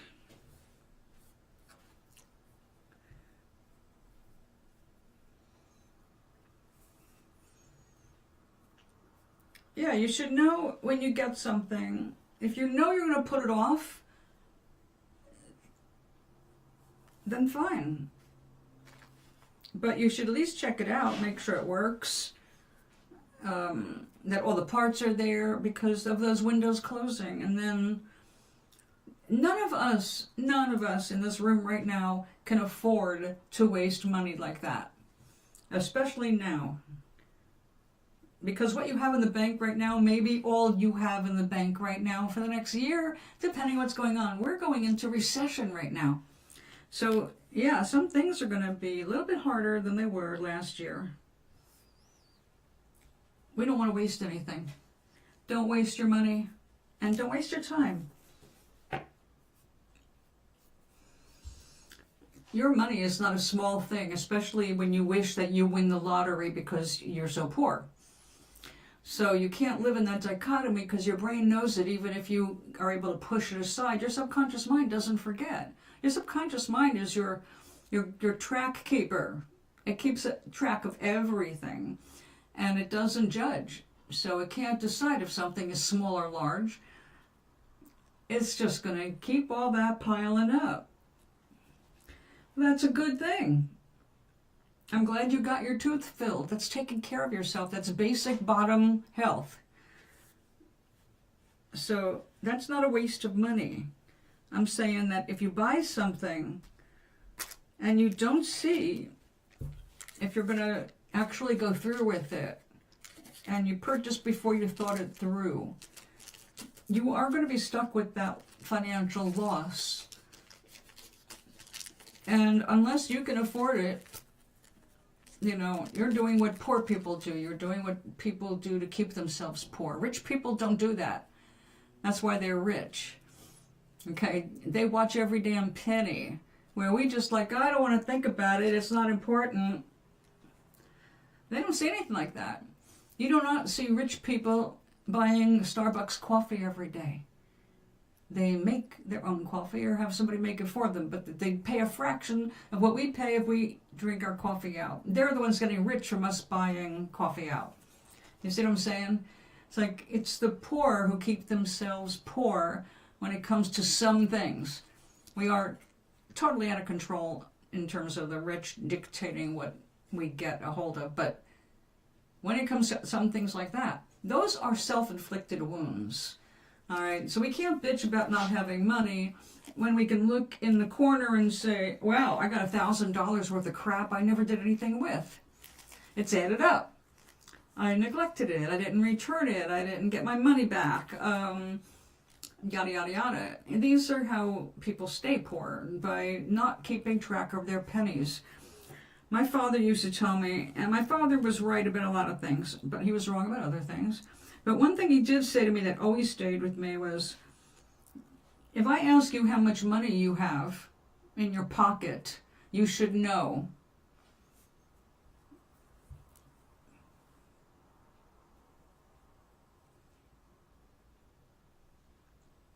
When I have an extra $100, I go nuts.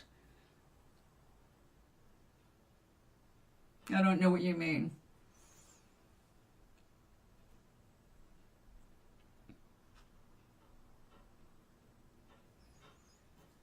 Well, again, so you're not caring about your future.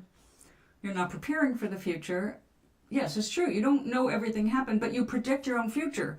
So I knew, I've been talking for a year. I've been saying, put some food up. Have I not? I said, get some canned foods, dry foods, stash them anywhere you can, under your bed, in your closet if you have one, because the sources are drying up. They're not being replenished. We've gone the whole year now. The factory warehouses are emptying. And we're isolated because of our president, so we're not importing. If we import, we pay a top dollar for it. And Maui, you're on an island. Everything is literally imported unless you're buying local food.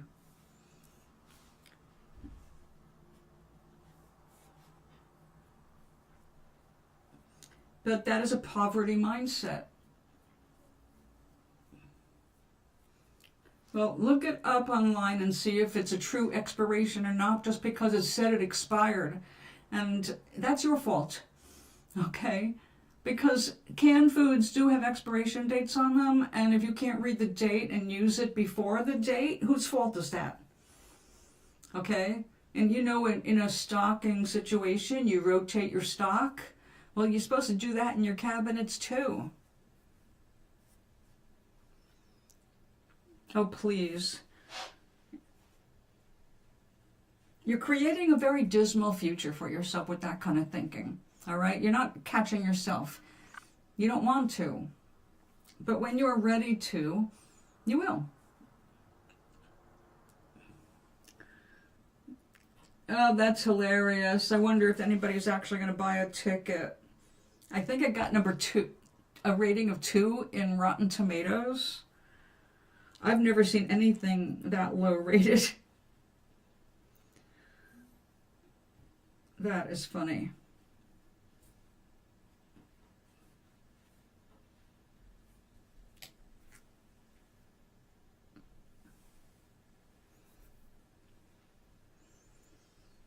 I liked Scared Ketchup. Scared Ketchup made their own trailer for that movie that had me go twice in the same trailer. I just like laugh popped out.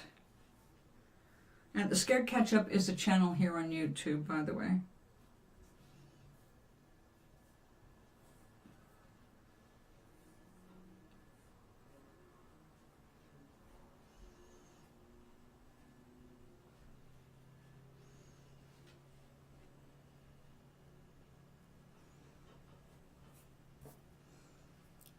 Oh, hey, in Craigslist they had an ad, the GOP put an ad that if you'll go watch the movie, they'll pay you $50 to watch it all the way through. And people still did not want to take them up on it.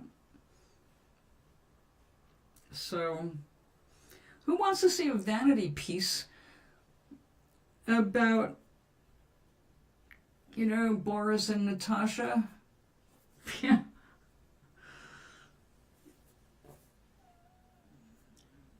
Well, you're in the South, Gary.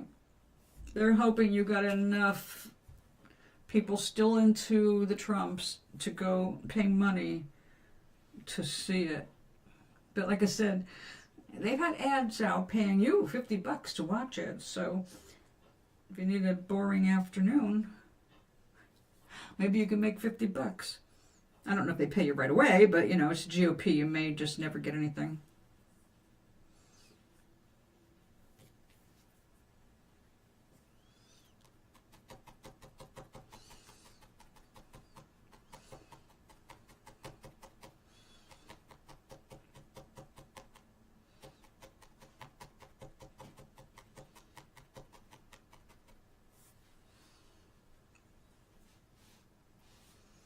Yep. $50 to watch the movie. But you have to be there for the whole thing. Now, I don't know which theaters that's going on, but they could not even fill the theater for the premiere.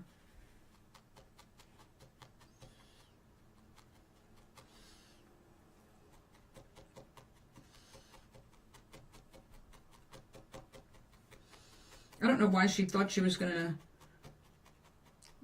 Well, she made her money. It was all a grift. One way for Bezos to give the Trumps more money, more bribes, make it look good.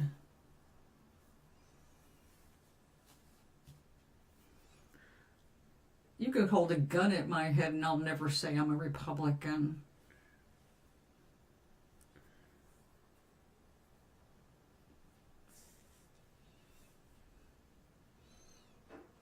I do have principles. And I cost a lot more than $100.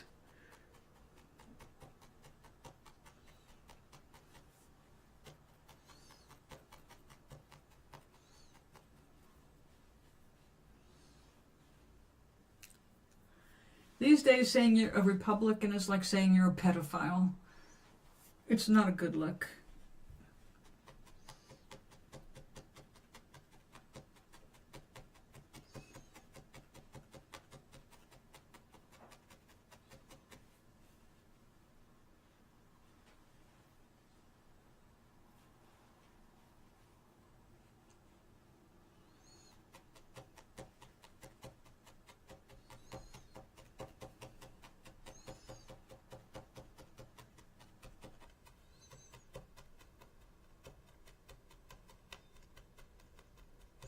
It's so hard to believe that an island that was so proud of Obama and supported their own native son could ever support Trump or anything he stands for.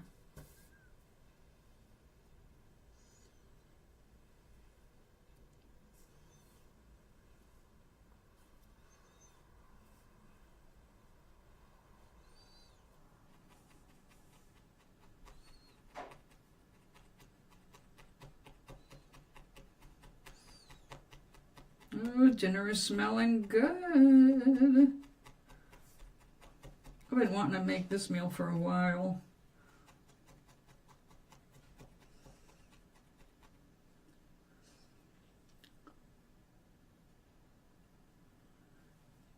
Well, I wish he was as innocuous as a cartoon. He is very much like a cartoon villain. A complete moron, a felon over and over again. He just tried to get his convictions overturned, and the judge threw it out. Said, no, as soon as you stop being president, you're going to be sentenced for your 34 felonies. I love it.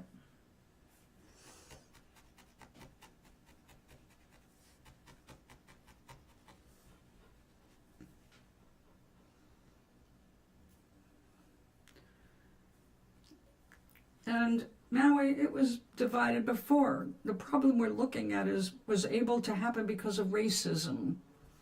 Pure and simple.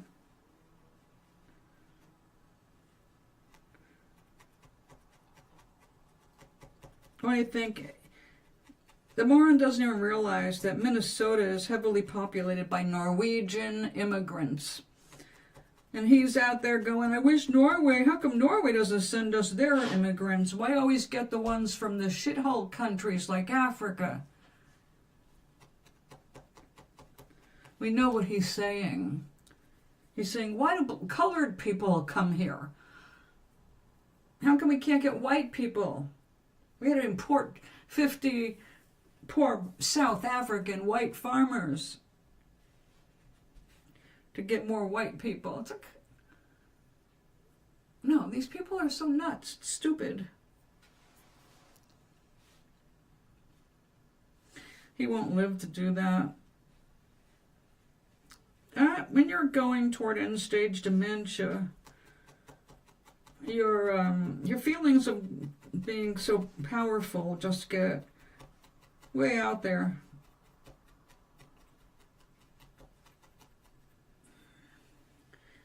And he gets more out there every day.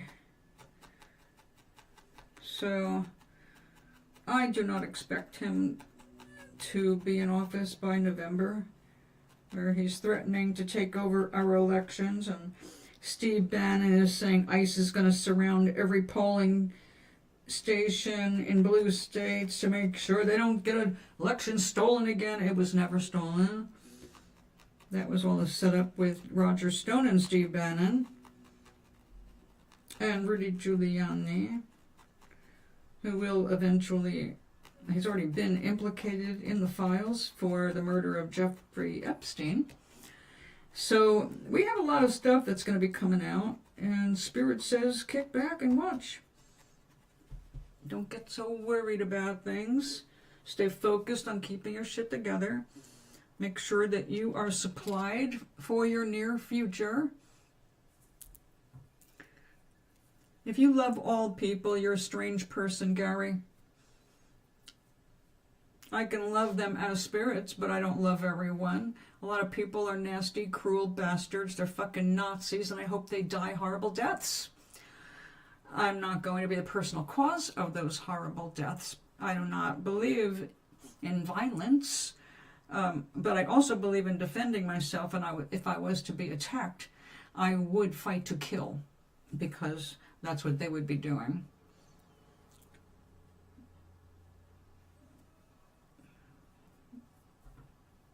There you go, right?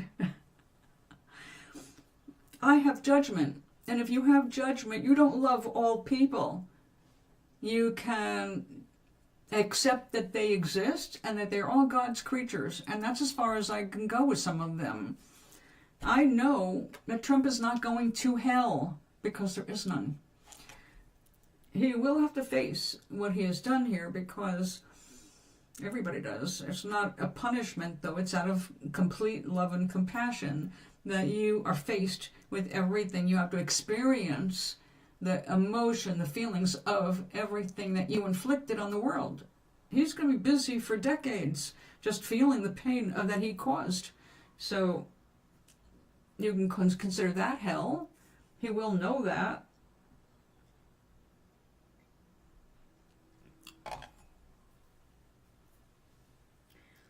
So I don't hate him, but I don't love him.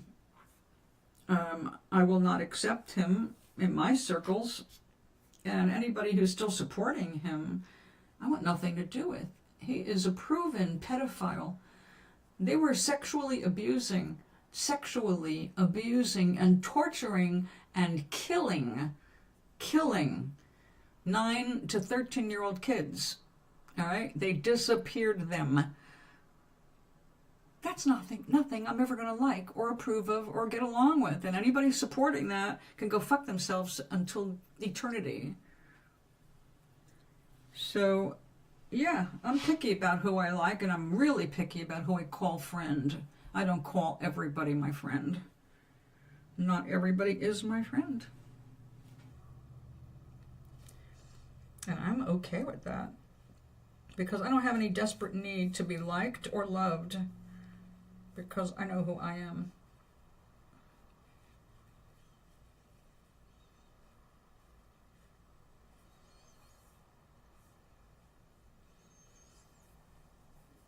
I'm not one of those any way the wind blows people. You will not find me switching sides because it's convenient or cheaper. Choosing between moral behavior and not is not the same as choosing different kinds of tissues.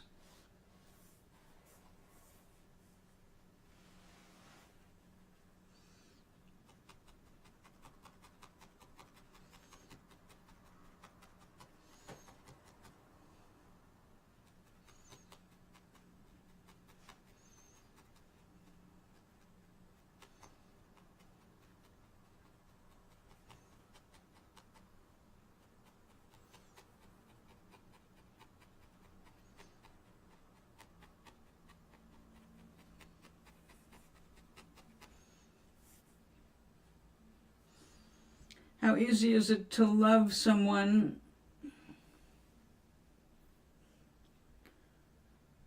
who you see kick a cat or a puppy? How easy is it to love the person when you see them beat a child? We're not obligated to love that way. That is not what Christ was talking about.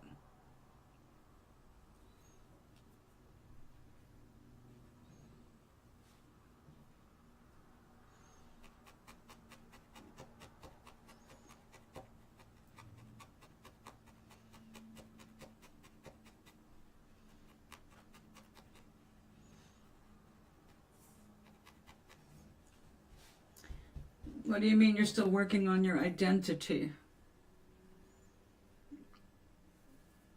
You don't know who you are?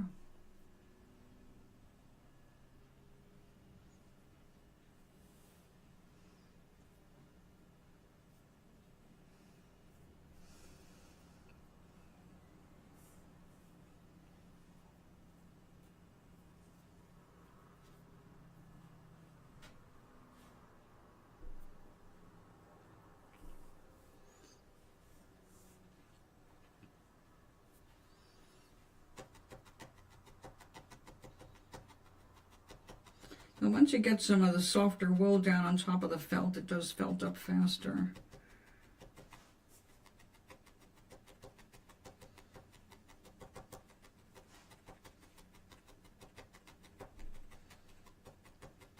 I guess it's kind of like tattooing, except with a tattoo you've got an automatic needle.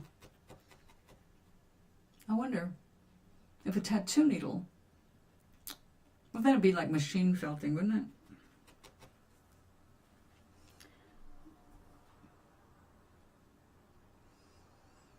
Lots of comments. You're still using Facebook. So did you like the comments?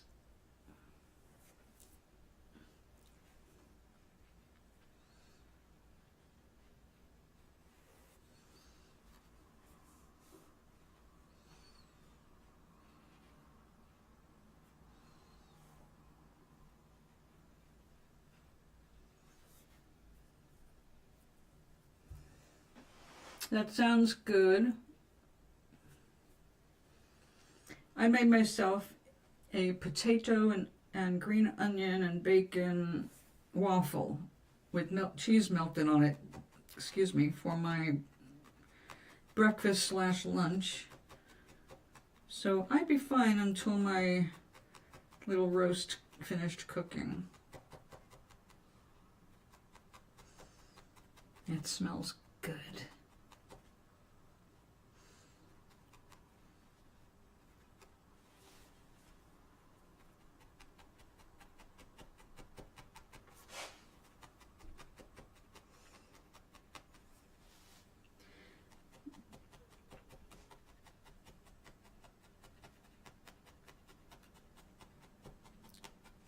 Who do you want to be? How do you want people to see you? When you die, what do you want people to say about you?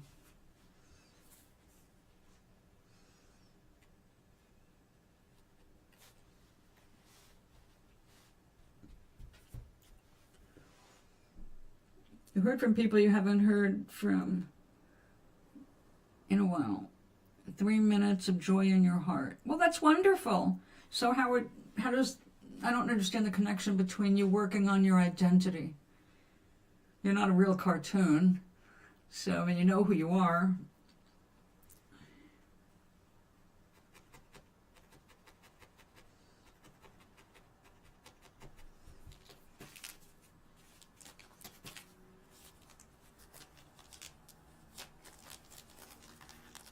That's lovely. Even as a cartoon, you were getting complimented.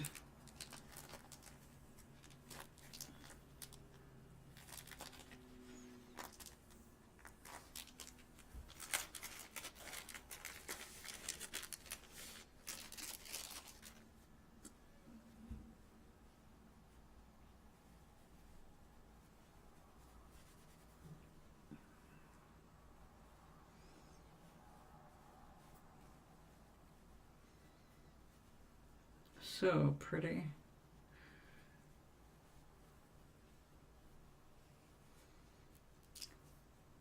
So soft.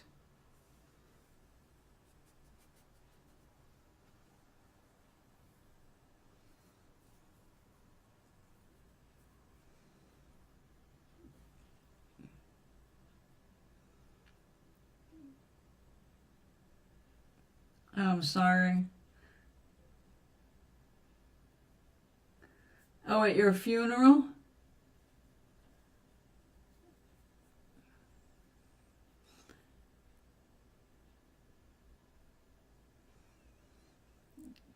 who's going to bury you?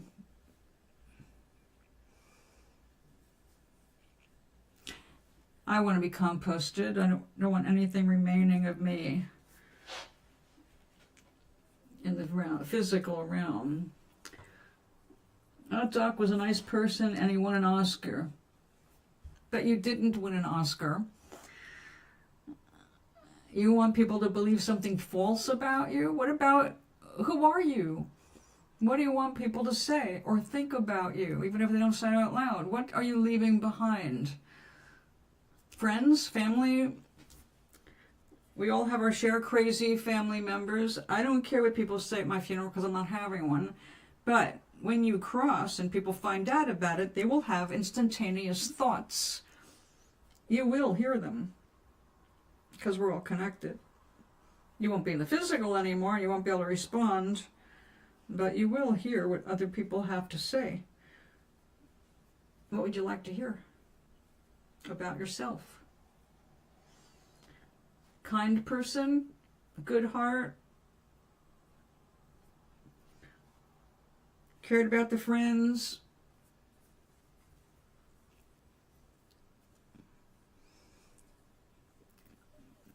you don't care what people think about you. Oh, what about while you're alive?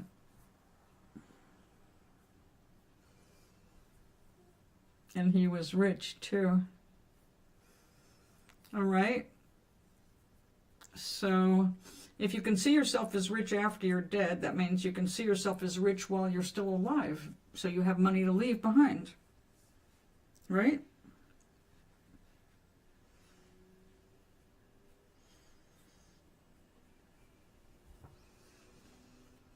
So you're existing. You're here on this planet. You got one shot at being you on this timeline. Okay? Your body you have right now, that's it. The time they're in right now, that's it.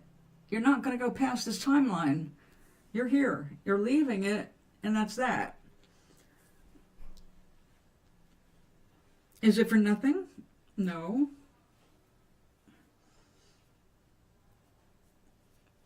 But what do you want to do with your time while you're here? Anything?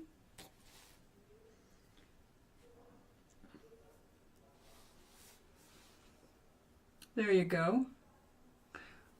All right, good. You said something good about yourself. You're rich in kindness. What else about yourself, Gary, that you want the world to know? There are two people standing around going, oh, I heard Gary just passed. Yeah, he was a kind dude. He was always kind.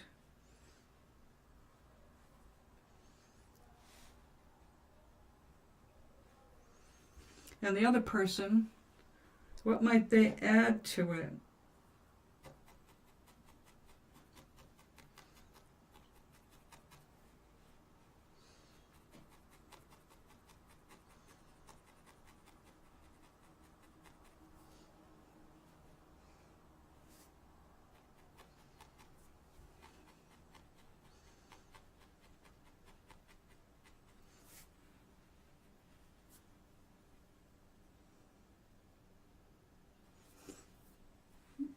Okay, so would you consider that encouraging?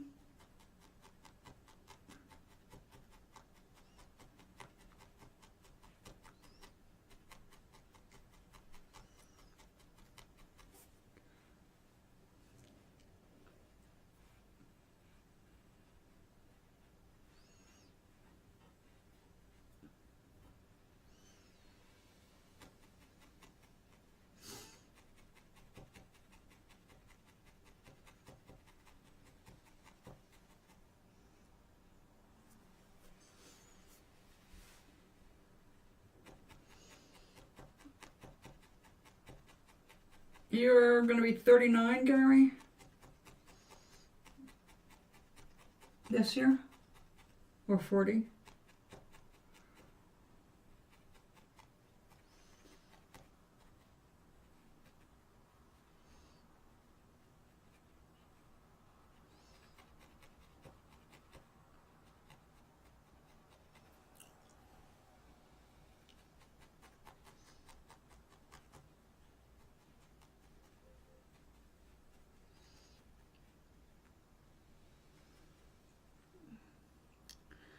I would tell young people to stay out of my way, out of my yard.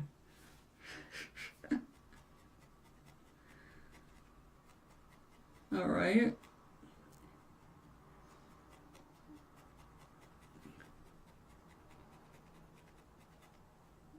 What's good about you? What do you want people to know about you?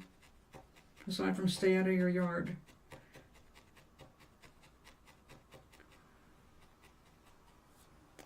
And then if their ball goes over your fence, you're keeping it.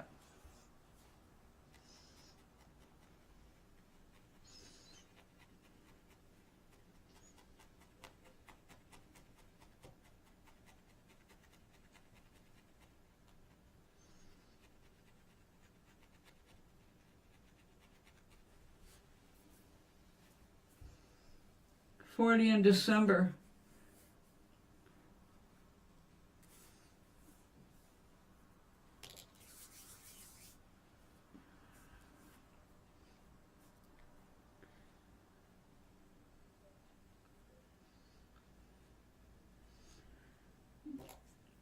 You have any advice for him? Somebody who's over 60 here? What you would tell yourself if you could go back to being 40?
But you haven't won an Oscar.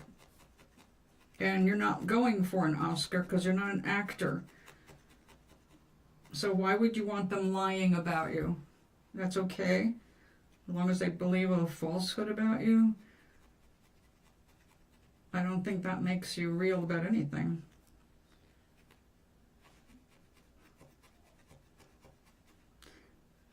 I do believe that you love helping people in times of need. You've helped your neighbors. You've been there for them. They've reciprocated as they could. And you have helped as you could.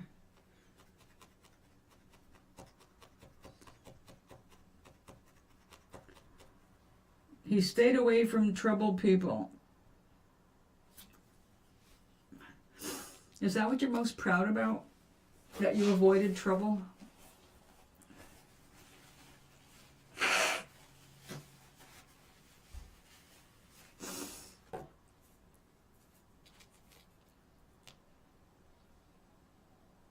No, that's our president's way of thinking. A lie does not become truth. A lie becomes just another bigger falsehood. And it's not genuine. Why would you want to do anything that wasn't genuinely you? I just want to put this picture up. I didn't really look like this, but I want to pretend. Now that I'm dead, they can't compare it to the corpse, so I'll just let them believe this is what I looked like.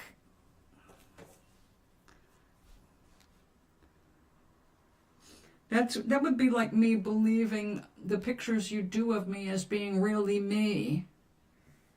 Oh, look at my crown, look at my jewels, look at my 18-inch waistline and no inner organs. Come on, you're not being serious. I'm asking you a serious question. I'm asking you for some serious answers.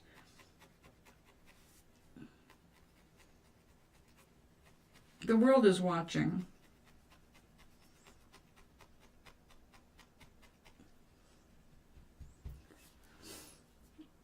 Gary obviously needs help with joke telling. But aside from that, he's going to be 40 at the end of this year. You are 65.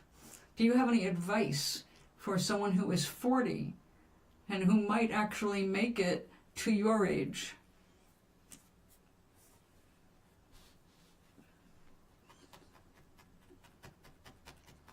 But, you know, I don't know what he's going to be able to retire on, but that's up to him. What advice would you give, knowing how things are for 65, so that he can do better? I believe that we are examples to the people who come behind us. We show by example, right? Staying away from your trouble, but what about actually doing something, Maui? Avoiding an aspect of life that's uncomfortable or just foolish to get involved with is not an accomplishment on its own. It's just what it is, so you have less trouble. But what about what gives you joy? What are you going toward? Anything? I don't think you're understanding the question. I don't think I'm being clear enough if you don't understand what I'm asking.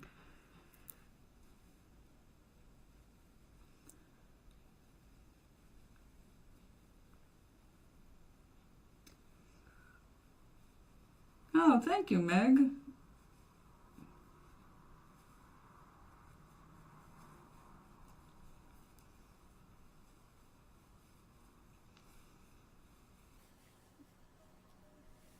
Oh, this is a pretty color, isn't it?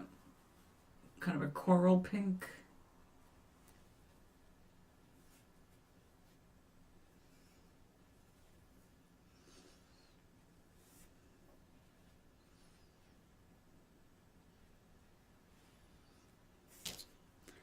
I know that I want to leave this world a better place than I found it.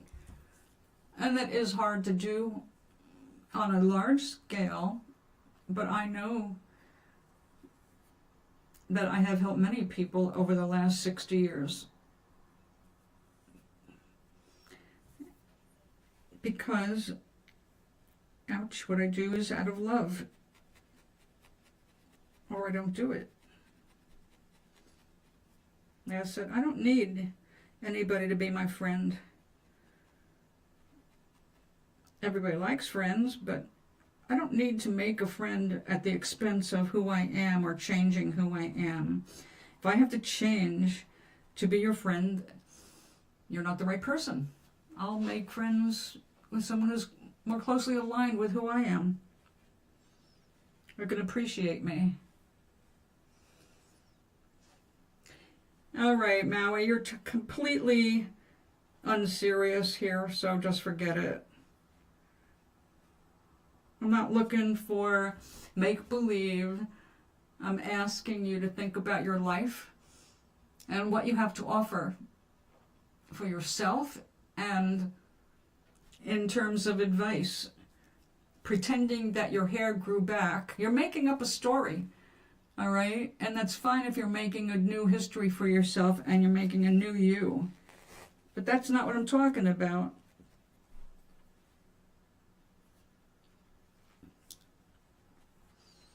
If you want your hair to grow back before you die, then I guess you'll have to try those hair growth products. I don't know. But my question was, and one of the many, is as a 65-year-old man, what advice can you give a 40-year-old man?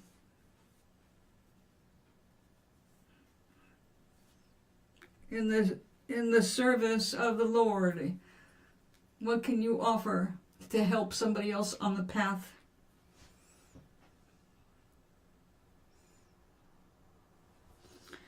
I know, even though I'm a nag, and I'm going to stay on your backs every time you come here. Thank you. I want to see you happy. I can't make you be happy. I can just point out ways you can make yourself happier and see better things happen in your life. But you're the one that has to do it, and if you can't turn your head around, then you're just going to keep repeating your own history. And there's nothing I can do to fix that. I think we're going to go inward. Check that out.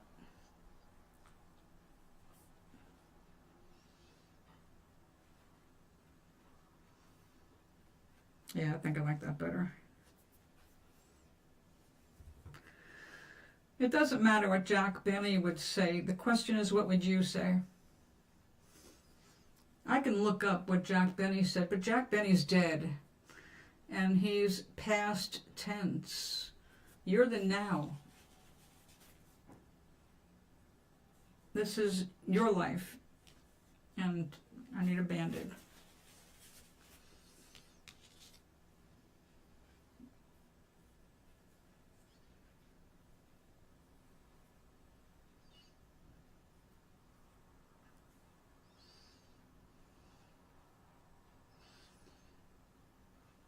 What would God say?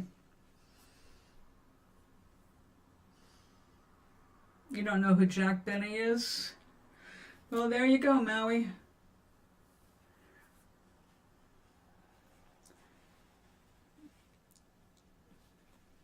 You pretty much have to be way over 40 to be familiar with the work of Jack Benny.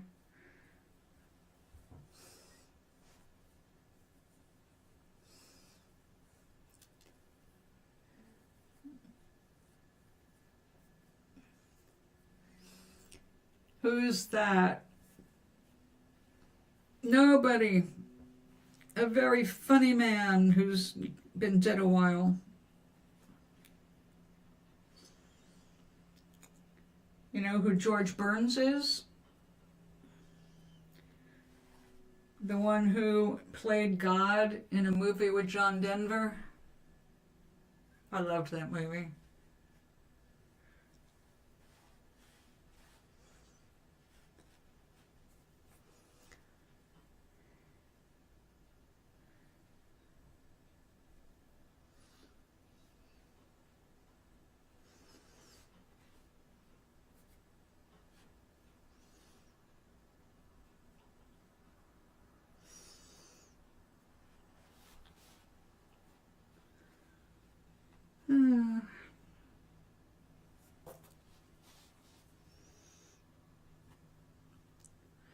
Some things work whatever age you're in, no matter where you are.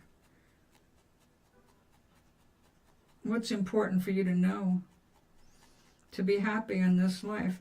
But if you don't know how to be happy yourself, I guess you're nobody to be giving advice on how to be happy, huh? You're not going to be happy until your pretend world is real. If that's the problem, you're never going to be happy. Your pretend life does not just come true.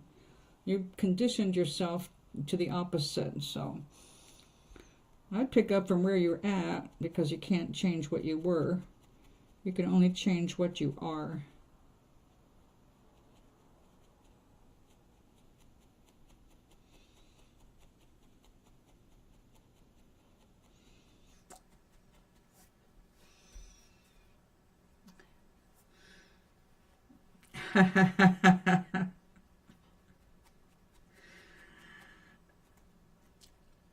Well, Gary, she would tell you to marry a rich man.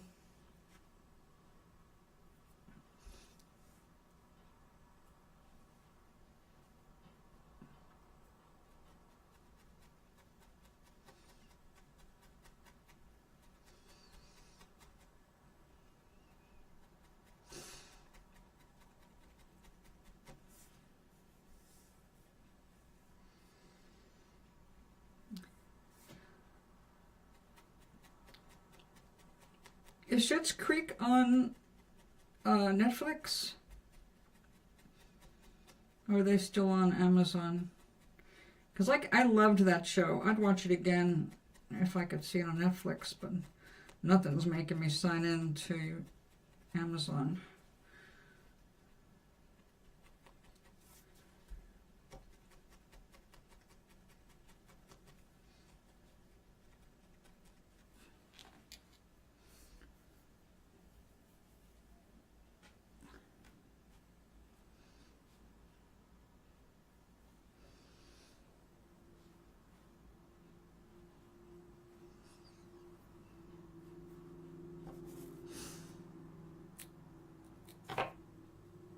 Alright, I'm going to try and put this in here. Don't know how well it's going to work. It's 2 threads, actually.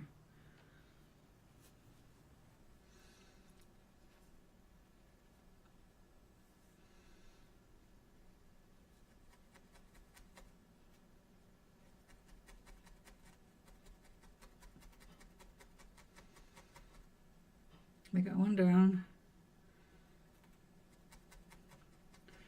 Those are tiny little threads.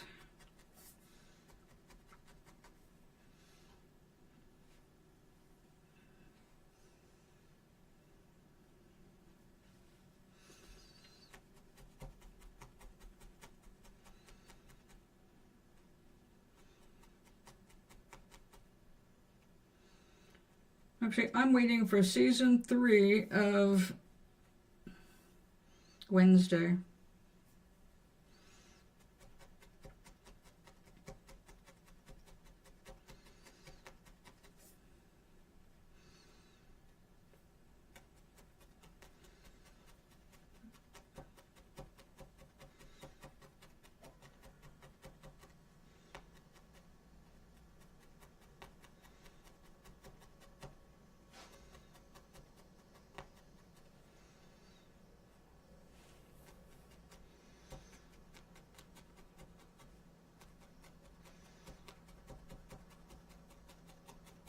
This is extremely tedious.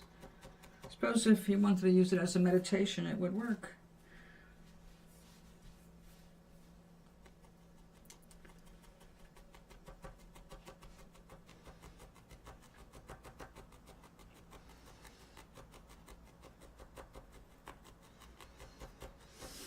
The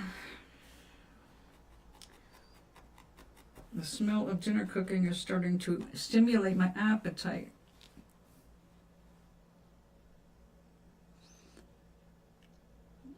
Ah,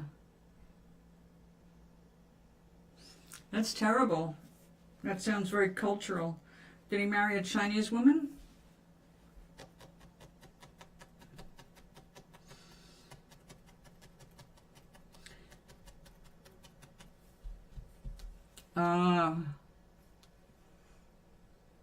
Yeah, that's a problem. People do have problems just because of money. That was something I never wanted to have to deal with.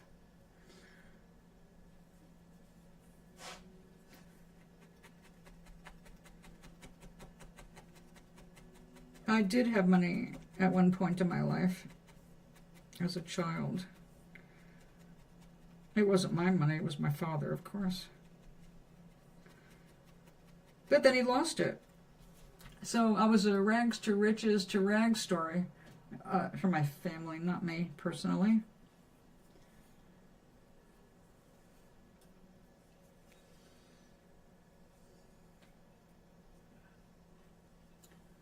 I was always curious about my ex-husband who married a Japanese woman after, and I wouldn't ask him, that would just be so rude.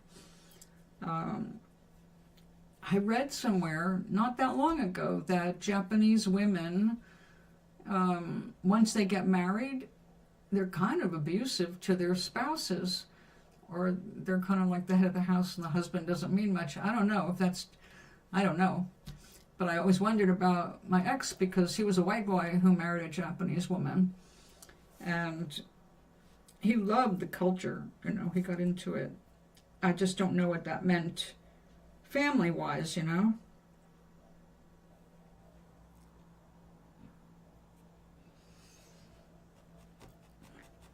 I know he spends a good deal of time with his daughter, supporting her and her stuff, and I think that's awesome. He wanted to be a daddy. That is why I divorced him. In a good way, we had a good divorce. But so he could find somebody to marry who would give him a kid. He wanted to be a family man.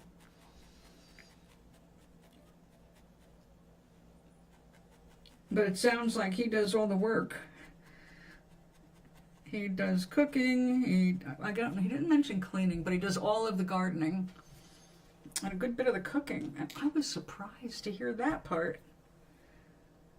It's like, good for him.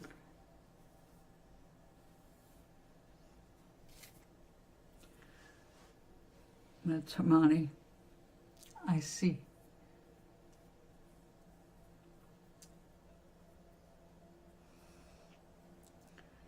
They would go to Vegas and pay for nothing.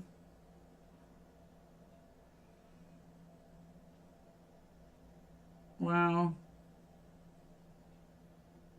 Oh yeah, that's Vegas. Yeah. They have deals. First husband, his parents were gamblers.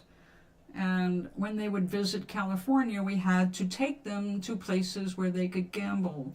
The racetrack, Las Vegas. Well, his parents went and got this package deal for a casino, you know, so it had the hotel room, but they had to bring 2 people. So I got roped into going. My husband and I had to go with his parents. So we had the 2 rooms that were reserved. It stunk to high heaven because of smoking in the rooms back then. And the place was decorated like a spaceship, and they used spray-painted styrofoam to represent the constellations and stuff. I mean, it was like, are you kidding me? Anyway, I think that place burned down, actually, in the end. But we went there, and we had a gamble. I did not want to gamble. My limit was $20. It's like... But when you go and sit at any table to gamble, it doesn't matter. Even the nickel slots, you get free booze. And if you are in a hotel, you usually also get something like a free meal, or, you know, you get things, discounts or coupons, whatever. But for the most part, we didn't have to pay for food or drink. For me, it wasn't a big deal because I hardly drank. But then I did win $100. This happened twice with those people. At the racetrack, I made $100. When we went to the Super Bowl game, the Rose Bowl game, I won $100. I always was the one that had to treat them with my money. Every time I won $100, I thought, oh, art supplies. Oh no, I gotta pay dinner for 4. So yeah, I had a good time anyway, though. I thought it was funny the way everybody acted. Oh, God, they get so wrapped up in their gambling. Shh, shh, what are you doing having fun? We're serious. We're watching the wheel. So they can black or red. I mean, come on, people. You know, I mean, it's just ridiculous.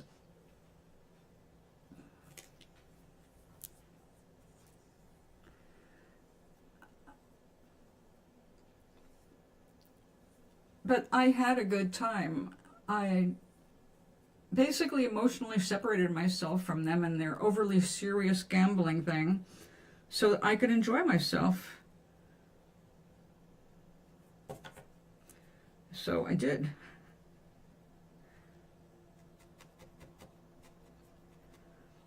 I think they really I just enjoyed myself because I looked for ways to enjoy myself.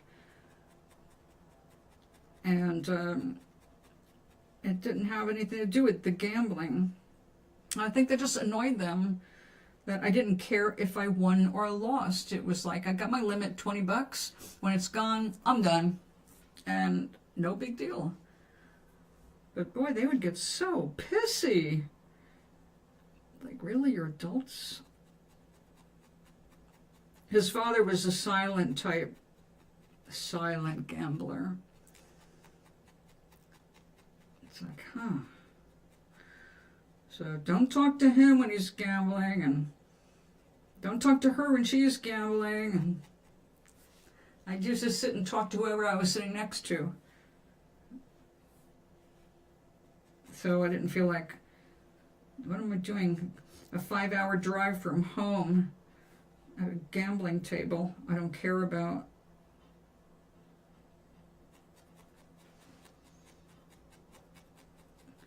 But yeah, he was a great friend, my ex-husband. I should have just kept him as a friend and not made him a husband.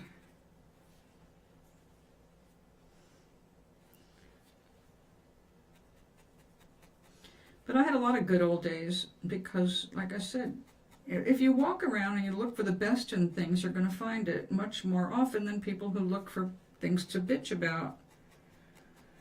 This doesn't mean I'm just easy to get along with, although I'm more likely to walk away from you than pick a fight. But I'd look for the good. I'd look for the fun. So I ran into nice people. I had good conversations. They just didn't happen to be with the people I was with.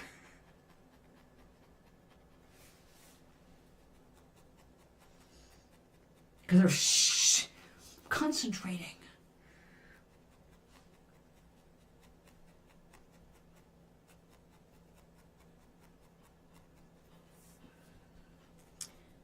All right, need a little.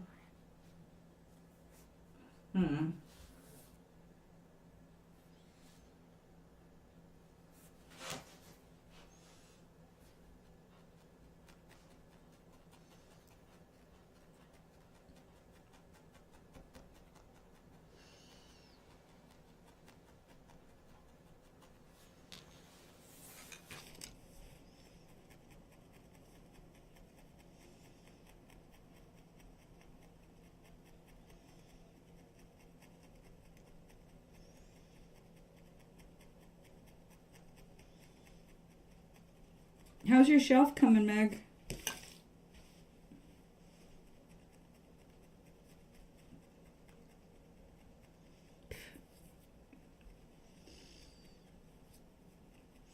Now, Meg actually got to go to Japan and have a wonderful 10 days exploring. Got a couple of cooking lessons.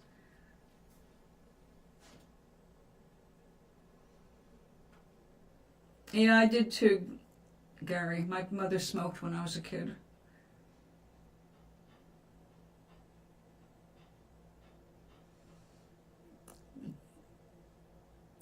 Oh yeah, gardening is a good way to do something constructive and at the same time get away from people who don't have anything to add to your life.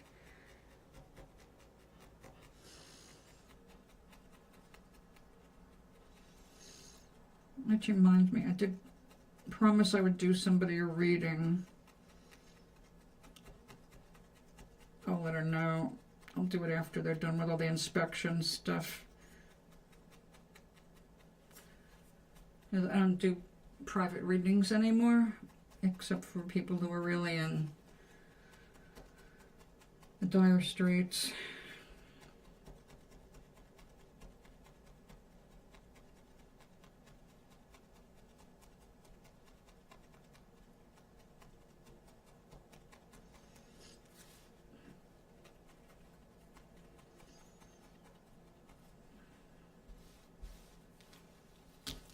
How wonderful. Kyoto?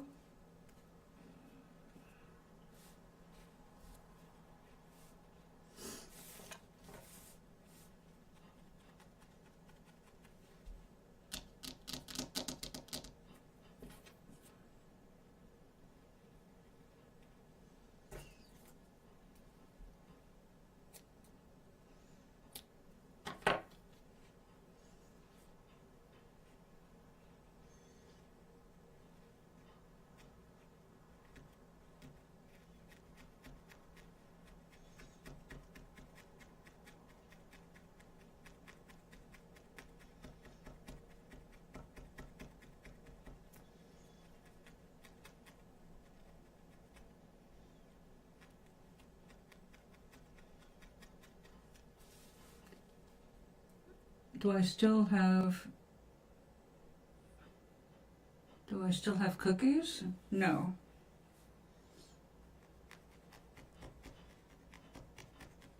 Well, I think I stashed a couple that I baked the other day, but I forgot about them because I put them in with some of my sesame stuff to get them out of my way. Why? I wouldn't want to eat any sugar right now anyway. I'm going to be eating dinner soon.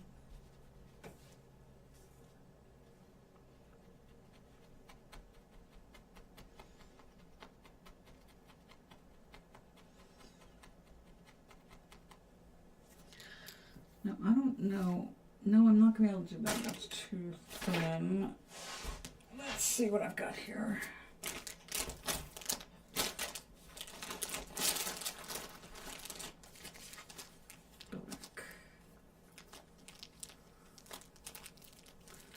Are you going to sign up for another cooking class, Meg?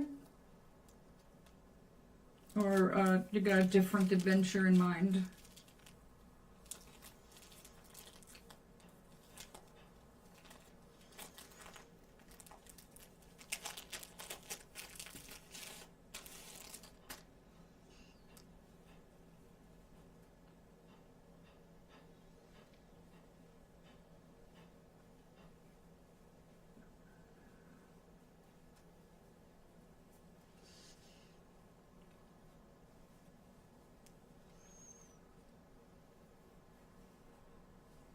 Now, when I go to the store to buy some local wool, it will not be all wadded up in a little ball like that.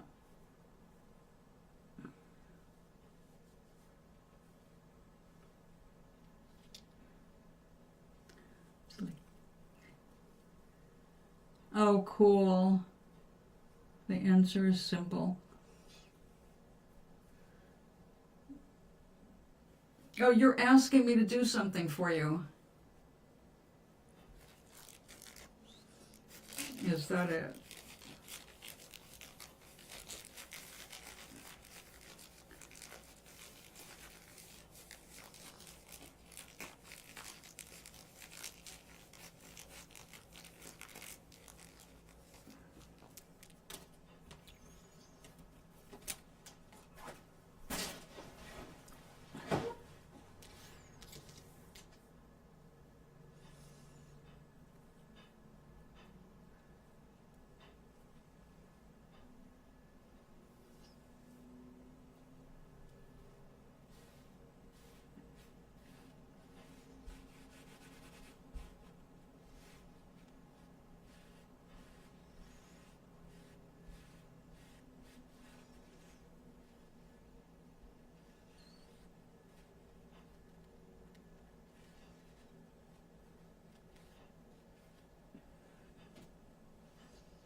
Well, I still have not gone out to get my passport, primarily because of the weather. It's too cold for me to breathe out there right now. I have to wait until we go a consistent over 40 degrees.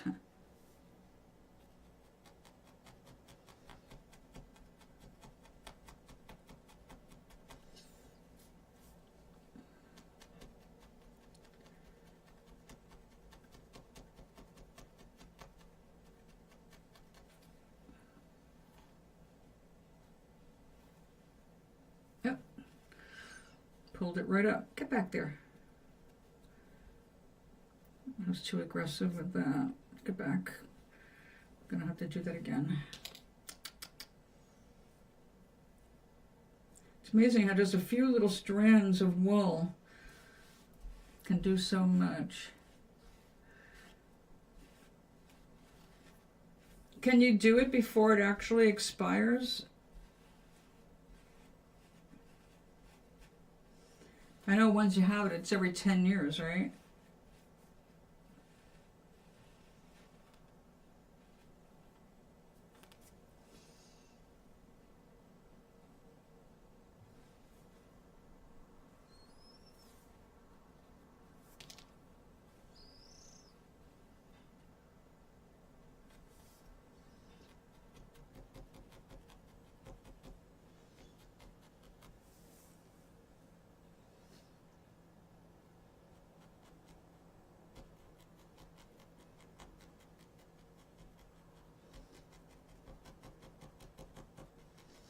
Okay, this time, let's just snip. No yanking. Well, this is not my prettiest butterfly, that's for sure.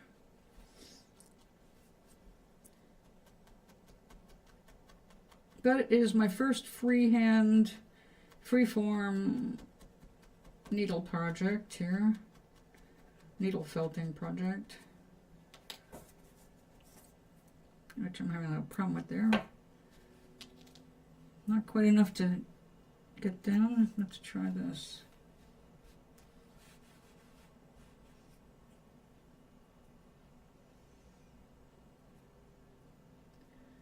Oh, ugh.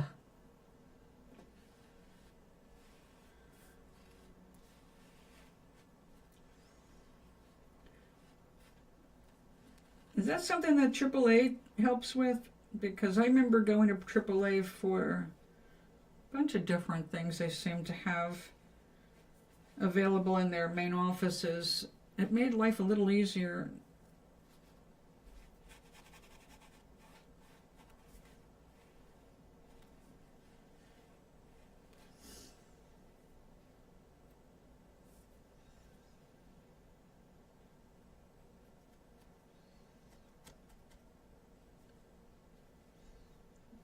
Come on, stay there.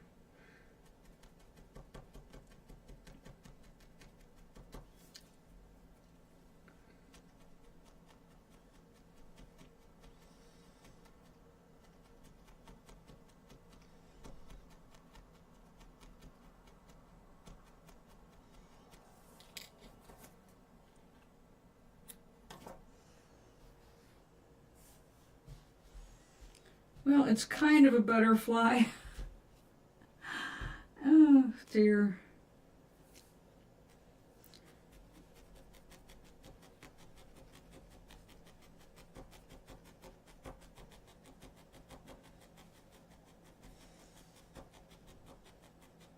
Now, even though this is not going to get washed, which would definitely change its size and pucker, it needs to be strong enough not to fall apart when it's handled. Oh. Let's go back there, black hair. Now, a long time ago, and although even in Victorian England they were fascinated with human hair, and they made jewelry out of hair. But before that, people used hair as a natural fiber. And of course, in some cultures it was considered rather magical because it was part of a person. And I think the Victorians kind of got a little morbid about it.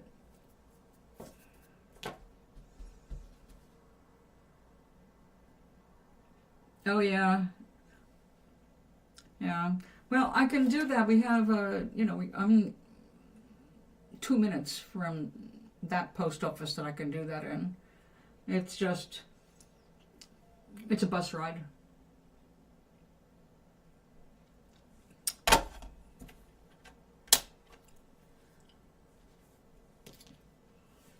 I figured that's where I'm going to be going because, well, for one thing, it's just one bus ride.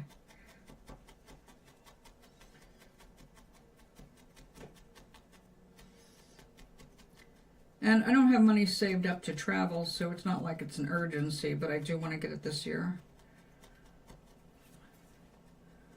Because eventually, if I live long enough, I do want to make it to Canada from my little solo journey. I feel safer going to Canada by myself than I do. Actually, I don't feel unsafe. I went to New York City on my own, and I had a wonderful time. And whenever I needed help, it was right there.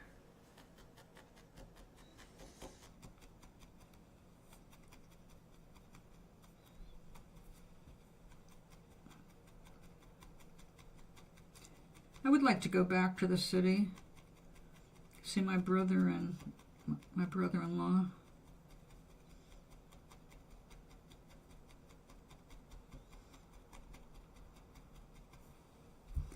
Now I can call them my little brothers.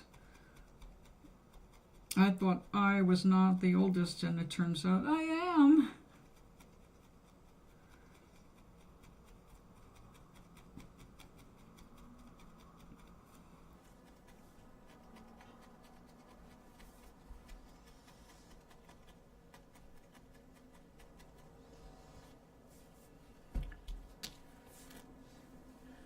All right.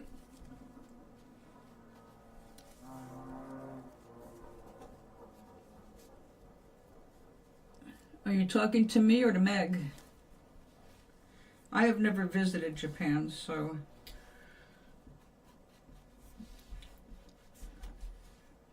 I would not be able to answer that personally. However, the things I have learned about Japan make me very interested in checking it out. And I have seen a lot of people who moved there from America who are very happy. You do need to learn the language, though, if you're going to move.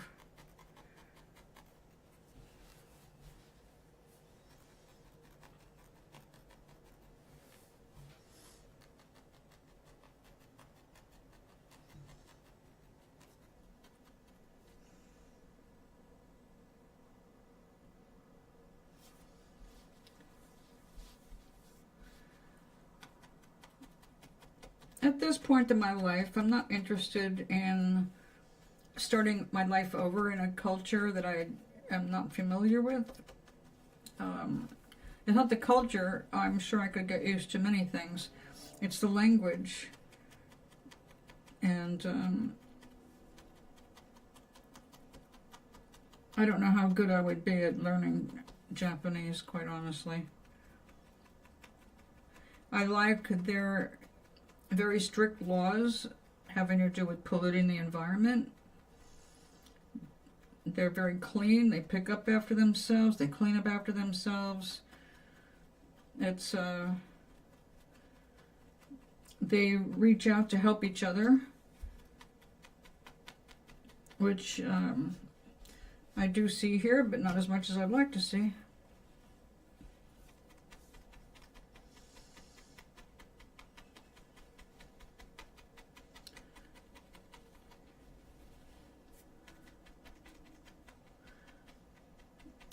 There's one cultural difference that really stood out. You know, after they had that nuclear disaster, and they had water shortages for obvious reasons because the nuclear radiation was fucking everywhere. And there were people lined up to get a small cup of water, and nobody tried to get extra water. They were like making room for the next person and making sure everybody else got some water. Where here we had someone in Arkansas blow up a well because of the water shortages, because they were in drought and they were told they couldn't wash their cars. And he blew up a well and wasted, I don't know how many thousands of gallons of drinking water. So there's a big difference in the culture. The Japanese obviously help each other because they've had to help each other through recovery from when we dropped a fucking bomb on them more than once. And us, our petty little differences, people fighting over nothing. Like, look what happened with COVID. We were not gonna run out of toilet paper, but we had those people going there and getting into fist fights over cleaning out their right to clean out an entire dollar store worth of all of their toilet paper so they could stockpile it. Like, yeah, I can tell, Doc.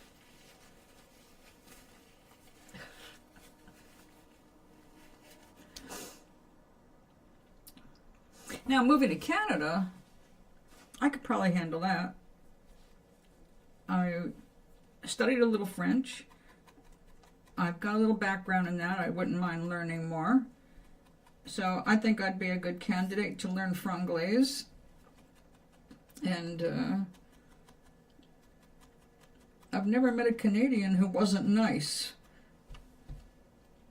So, I mean, I'm sure they exist. There's some maggots up there too. But as a whole, yeah, I think Canada's great. But I'd rather stay here and make things better here than leave at this point. Toilet paper and Purell. Yeah, now Purell is not strong enough to kill what's going around.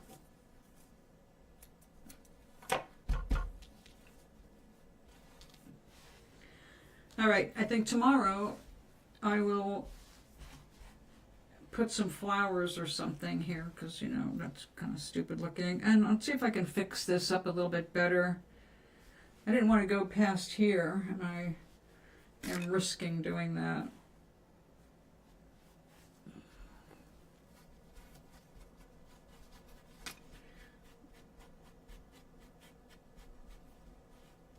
All right. We'll come back tomorrow for that. In the meantime, somebody said something about cookies. I didn't know you were talking about fortune cookies, Gary. I thought you were talking about just cookies in general. So, how many people want a cookie? You will get to pick your cookie, but first, how many people want one? Because we're going to do the cookies, and then I'm going to go.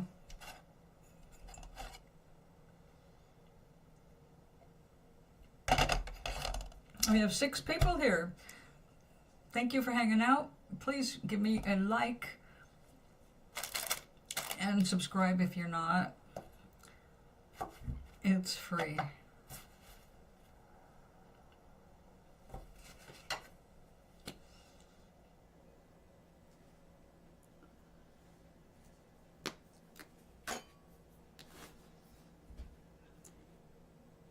Anybody else want one? You want one? Okay. It has been a long time. That's it? 2 people? Okay.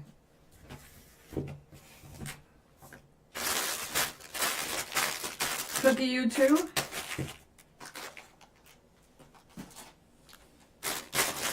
Thumbs up me.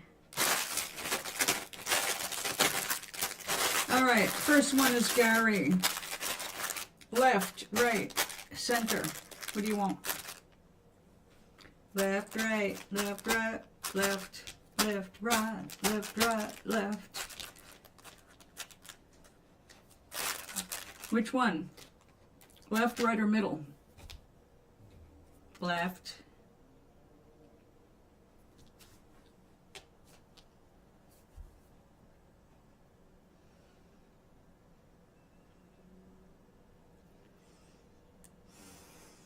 Oh, dinner smells great.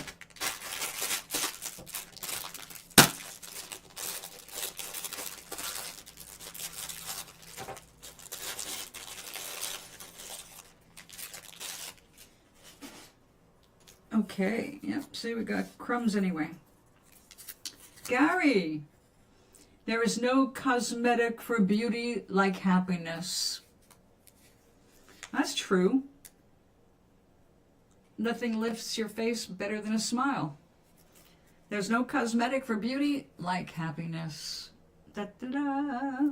That's a good one. And that's also the first time we've gotten that one. Okay, Meg, you're up next. Left, right, left, center.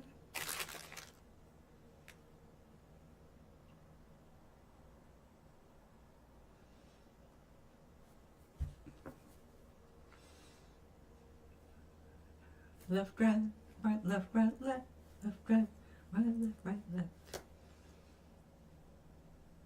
Good song.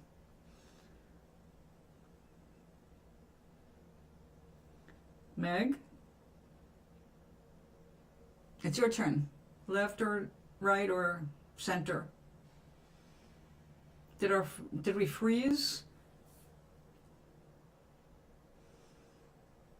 I think we're still alive. Ugh.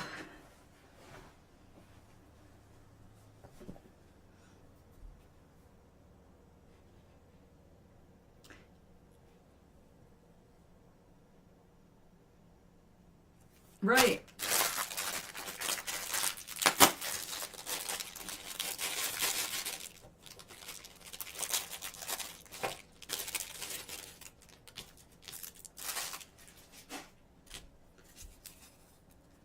Your next check, nah.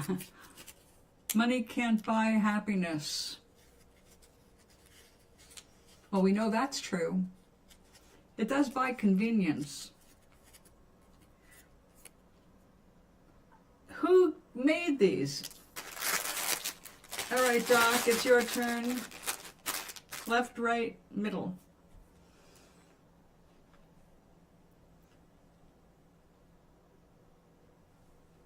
It is true. I mean, it's up to us to make ourselves happy.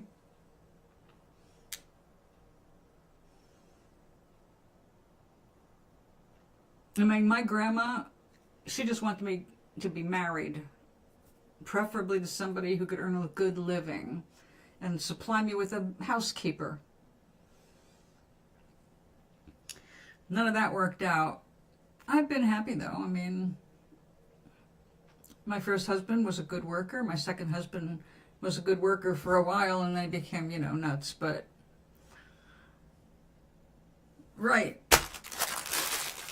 Okay. To go back in the hole.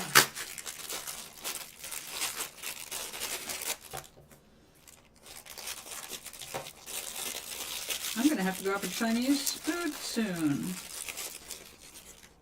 No, I got plenty of cookies. Every time I go... That man is so sweet.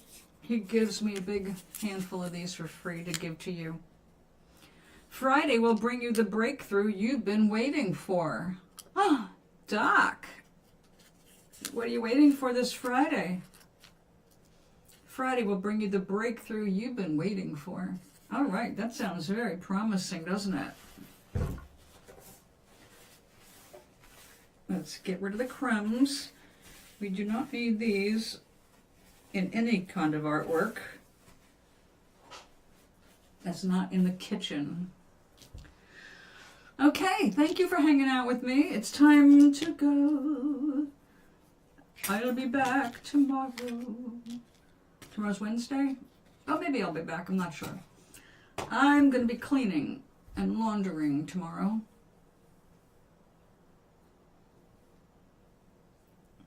Section 8. I'm going to visit them. Good luck.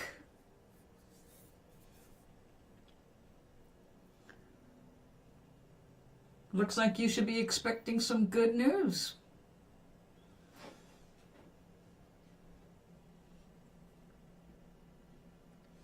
Thank you. It's been cooking all afternoon, and I will go and test it out and see what else I want to eat with it.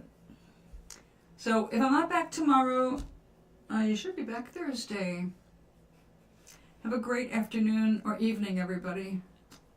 Meg, I'm